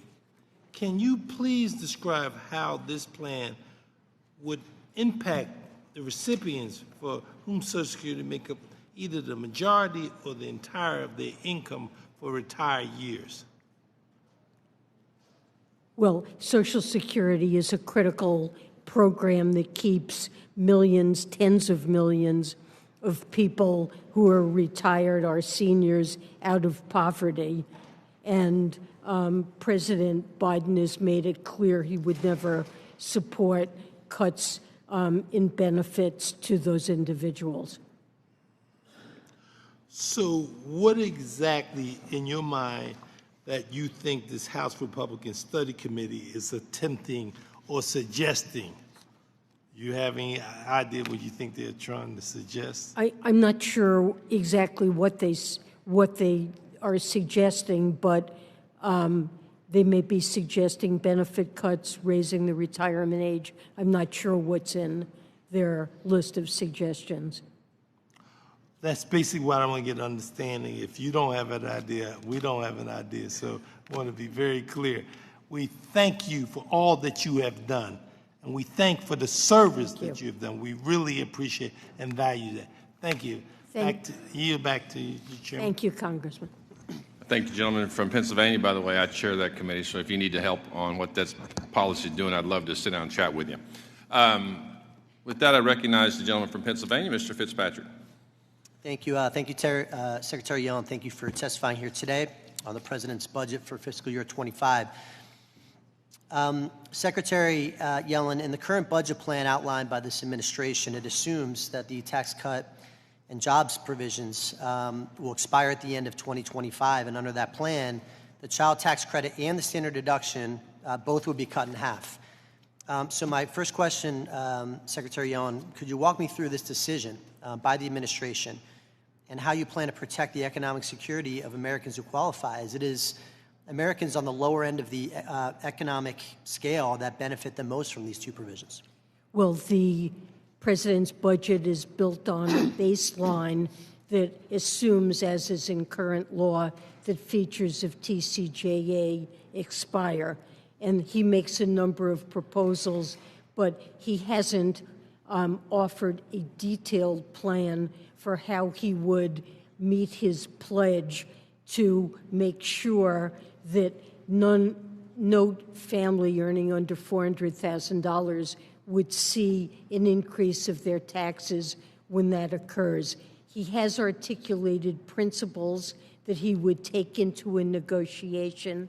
He's made clear he stands ready to work with Congress, and what the principles would be that no family making under $400,000 should see an increase in their taxes, because that is costly to implement relative to his budget. He will work with Congress to agree on a set of razors that would cover the cost of that. So turning to free trade agreements, this administration has been interpreting the term free trade agreements so broadly that they've expanded it to include critical mineral agreements. Specifically, we saw the USTR brokered a CMA with Japan without any congressional approval for such a deal. So my next question, Secretary Yellen, as to why did the administration proceed in brokering this agreement without any input from Congress, which is required to do, and what plans are there in the future, as far as you're concerned, does the administration intend to take to ensure that Congress is notified of any FTA between the U.S. and any other country? Well, certainly the administration agrees that Congress has an important role here. I think our objectives align in that our objective is to reduce our dependence on China and other foreign countries of concern, and to have more resilient supply chains by producing more at home and importing more from our partners and friends.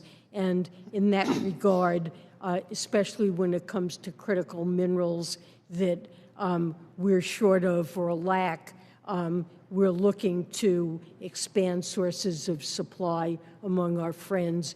We have consulted closely with Congress over the last year and a half, with leaderships and staff, members of this committee on these matters. Want to be sure that we're working with you and that our incentives are in alignment. And lastly, Madam Secretary, I need to address China. I know it's been a topic of robust discussion today. China currently controls up to 50% of the electric vehicle battery supply chain, troubling to say the least. Your Treasury Department put out a rule this past December that defined battery component in a way that effectively favors Chinese manufacturers. Specifically, under this rule, a foreign entity of concern can produce all materials and parts of the battery component, and the electric vehicle can still remain eligible for a tax subsidy. I know this was raised earlier. So, Madam Secretary, just lastly, can you please speak as to why the Treasury decided to define battery components this way, and can you explain what your department is doing to help U.S. manufacturers and not Chinese manufacturers? I mean, I'd be glad to get back to you and try to understand better what you're focusing on here, but the FIAC rules are very strong and indicate that battery components starting this year made by a foreign entity of concern can't be included in any car that receives the $7,500 credit. Next year, that expands to critical minerals and their processing. I have follow-up with you, Madam Secretary. We will do that, but my time has expired. Mr. Chairman, I yield back. Thank the gentleman. The gentlelady from Texas, Ms. Van Dyne. Thank you very much. Secretary Yellen, earlier today you committed to closing the carried interest loophole. Unfortunately, this has become a popular punchline that is just not true. For a lot of new and emerging entrepreneurs across the country who don't come from Wall Street or wealthy backgrounds, carried interest is the sweat equity that they've put into their business.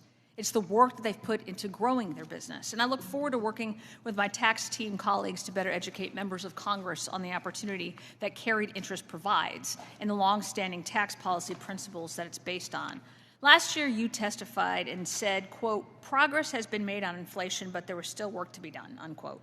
Unfortunately, not much has changed in the last year. Inflation hasn't gotten any better. Energy prices haven't gotten any better, and we continue to see housing prices at record highs. Under this administration, prices have increased nearly 20%, and real wages have fallen by nearly 4%. That affects people who are making less than $400,000. And yet the president's budget put out earlier this year continued broke policies that exacerbate this problem. In your testimony, you claim the administration is taking actions to bring down the cost of key household expenses like energy, but that is not true. The Biden administration's desire to harm American energy continually through tax increases on domestic energy production is the weaponization of the tax code against all Americans, including those making less than $400,000. During your Senate Finance hearing, you said traditional energy companies have had significant tax benefits that tilted the scales. And the Treasury Green Book, the administration's tax proposal, says, quote, these traditional oil, gas, and coal preferences encourage more investment in the fossil fueled section that would occur in a neutral system, and this market distortion is detrimental to long-term energy security. Do you really believe that oil and natural gas production is detrimental to the long-term energy security? Well, to give preferences right now, when we Aren't you doing that understand with 3 new policy deals, giving preferences, picking winners and losers? Well, we pick winners and losers, but they have to be ones that are positive for what is an existential threat, which is so you climate believe change. then that oil and gas, natural production, is an existential threat, and that will is somehow better to cut all of that production for our long-term energy security. No one is saying to cut all that production, So but some is there's no we will be dependent on this for a long time, but there's no Is it reason. the administration's goal to shut down energy companies and change the rules to basically make it impossible to operate profitably? It is not. That is not the administration's objective, but there's no reason why we should be giving tax preferences. But is tilting the to scales incent. toward green energy worth the security risk by buying oil from adversaries such as Venezuela? We're promoting clean energy and renewables. We are buying it from countries. We are buying it from countries that produce it in a much dirtier manner than any place in the U.S. And that is what your policies are forcing us to do right now. Earlier, you talked about the corporate rate in the U.S. as my colleague Congressman Moore has alluded to. The U.S. has been at a, quote, race to the bottom. Did the Tax Cut and Jobs Act lower the corporate rate to the lowest in the OECD? It's among the lower in the OECD. I fail to see how this is the bottom then. I mean, under the president's budget, according to the Tax Foundation, the U.S. would have the second, not the lower to the bottom, but would have the second highest corporate rate in the world. Is this something that the Treasury is proud of? Over decades, corporate tax rates have declined. It would be the second highest corporate rate in the world. I don't believe that 21% is the second I have other highest questions, but I also in the want world. to make That's sure that I have certainly some of not my other true. colleagues have an ability to ask them. With my 1 minute left, I yield. Madam Secretary, I know we're close to your time. I'd ask for your indulgence to our Democrat on the side over here, Mr. Byers from Virginia. Mr. Gomez, okay, from California. Thank you so much, Mr. Chairman. Mr. Byer and I will be splitting this 5 minutes, so I'll be quick. We took care of Jimmy Panetta, so he couldn't get back in time, so we get the last 5. One of the things is, first, let me just say, I recognize that the President's budget proposal for fiscal year 2025 invests in working and middle-class families by making childcare and housing more affordable. And these are two issues that I don't think we give a lot of attention to. Last year, during a retreat with the Ways and Means Democrats, Jack Lew came by and said there's two issues that are, in the near and long term, will be dragging down the growth of our GDP, childcare and housing. And it makes sense when you see almost those two issues combined eat up about 60% of a family's income pre-tax. So one of the things we're trying to do through two caucuses I started was the Congressional Dads Caucus is childcare, the child tax credit. How do we focus on that? And then at the same time, when it comes to more housing affordability. So I'm going to kind of go out of order since we have limited time on my questions. But Secretary Yellen, can you detail actions the administration is taking to provide desperately needed relief for America's renters? We are really looking to expand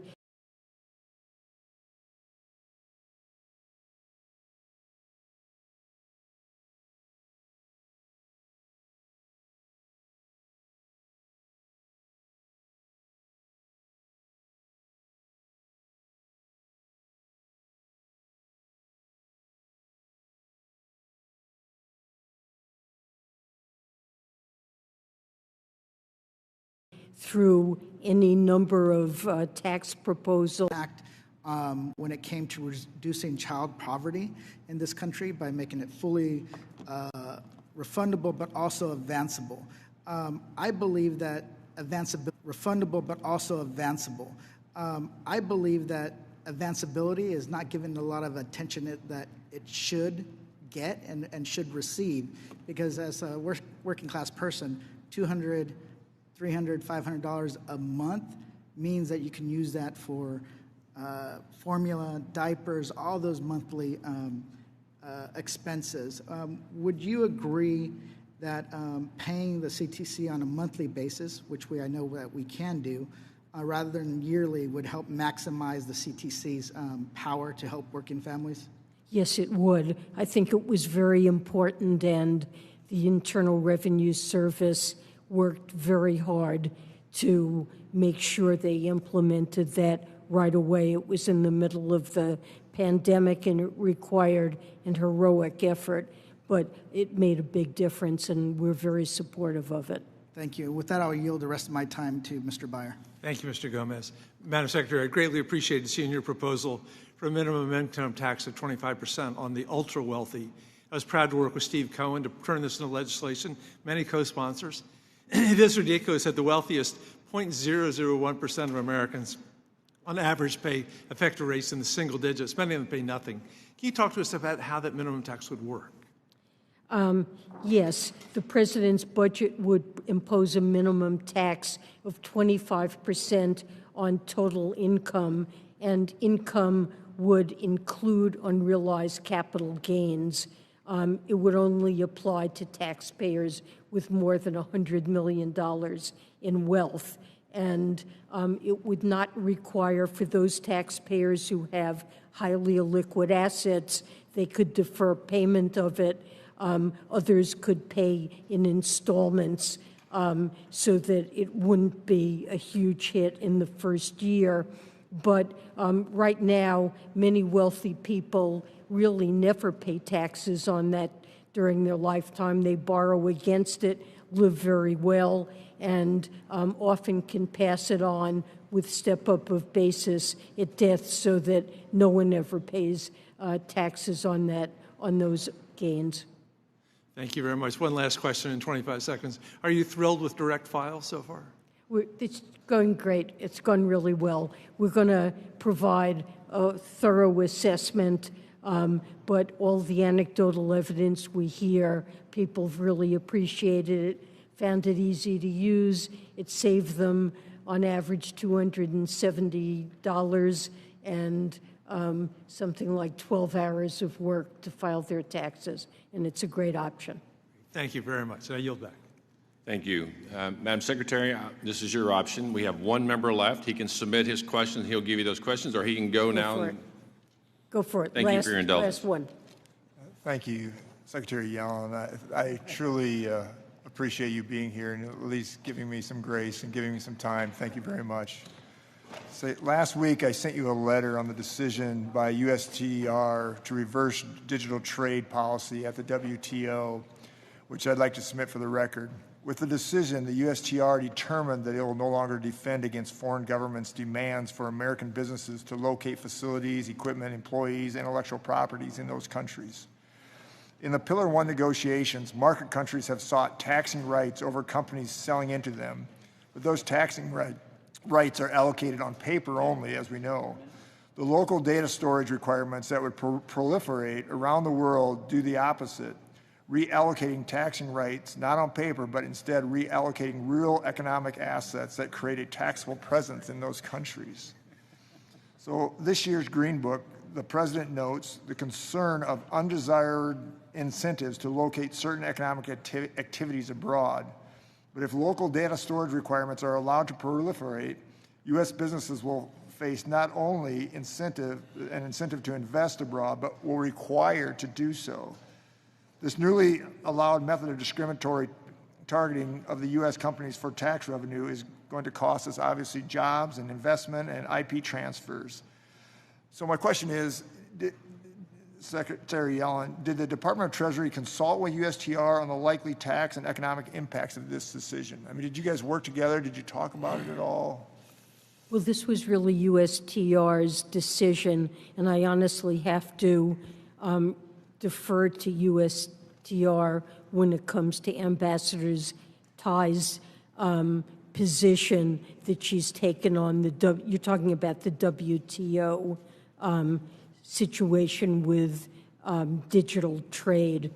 When it comes to Pillar 1, we've had interagency coordination, and our position on this really remains completely unchanged. We're trying as hard as we can to get rid of digital service taxes that we regard as discriminatory against U.S. firms. And thank you for that, but you know it very well. If you look at it, I mean, obviously our multinationals will have to build infrastructure, and that obviously will create costs these companies jobs and cost taxes that could be paid here. I mean, how do we square that up? You mean because of the WTO position? Yeah. I'm sorry, I really just can't. I haven't been involved in that at all. We've generally opposed data localization requirements, and I don't think that's really changed significantly, but I honestly have to defer to USTR on that issue. And I appreciate that. I mean, it just seems like everybody's at odds here. The USTR is at odds with the Treasury. I mean, in the WTO, I mean, I don't quite, I think we're going in two opposite directions. And I think the thing that we don't want is where our multinationals are paying and paying taxes to other countries, and other countries are using us for a piggy bank. And I just feel like we're swaying that direction. Do you see that at all? Well, we're really trying to oppose that in the Pillar 1 negotiations. We're trying to get rid of digital service taxes that are being imposed on our firms. Well, I'd really appreciate that. I mean, but continue to look at that. Please do a deep dive into this, because what's going to happen is we're going to lose a lot of dollars when these infrastructures get moved to other countries, and losing jobs and IP transfers. So if you could. With that, I'll close down my comments. Thank you for being here. Madam Secretary, we would not want you to leave here without getting high praise and accolades from the gentleman from California, because I'm sure that's what he wants to heap upon you on your way out. So, Mr. Panetta, you're recognized. Thank you, Madam Secretary. Thank you, Mr. Chairman. Madam Secretary, I will be quick. I'll focus on just one issue, and it's one that's important to me and my constituent in the 19th Congressional District, and that's housing costs. As you know, researchers have found that high housing costs can strain a local economy by slowing employment growth. If housing is unaffordable, local companies can struggle to attract and recruit workers. I have long advocated, especially on this committee, for building of more workforce housing, for making sure that there's a first-time homebuyer's tax credit, for doubling the capital gains tax on home sales. We want to make sure that there is these types of tax credits to bolster housing. Can you explain how investment in housing, like the areas that I've talked about, can support the economy, and would the Department of Treasury support these types of investments, especially in workforce housing? Well, we're very concerned about shortage of affordable housing in places like California, but also many parts of the country. The president is doing everything he can to promote affordable housing. There are many proposals in the Green Book, including expansion of LIHTC and credit for first-time buyers and sellers of houses to get rid of some of the lock-in that's occurred because of the increase in mortgage rates. And I agree with you on the LIHTC, and I'm a big supporter of LIHTC. However, what I've found, especially in the 19th Congressional District, you have a number of people who work in our district, but they don't qualify for low-income housing. That's why I believe workforce housing is very, very important to ensure that people who work in the district can afford to live in the district. And so I'm hoping that workforce housing is something that the Department of Treasury would be interested in. We'd be glad to work with you on that. We're trying to do everything we can in this area. And I will take that as a closing answer. Thank you, Madam Secretary. I yield back. Thank you. Thank you, gentlemen. Madam Secretary, thank you for your time here before the committee, and thank you for extending your time. We stand adjourned. Without objection. Members will have 2 weeks. Members will have 2 weeks. Members will have 2 weeks to submit questions in writing. Madam Secretary, thank you. That was for you, Jimmy.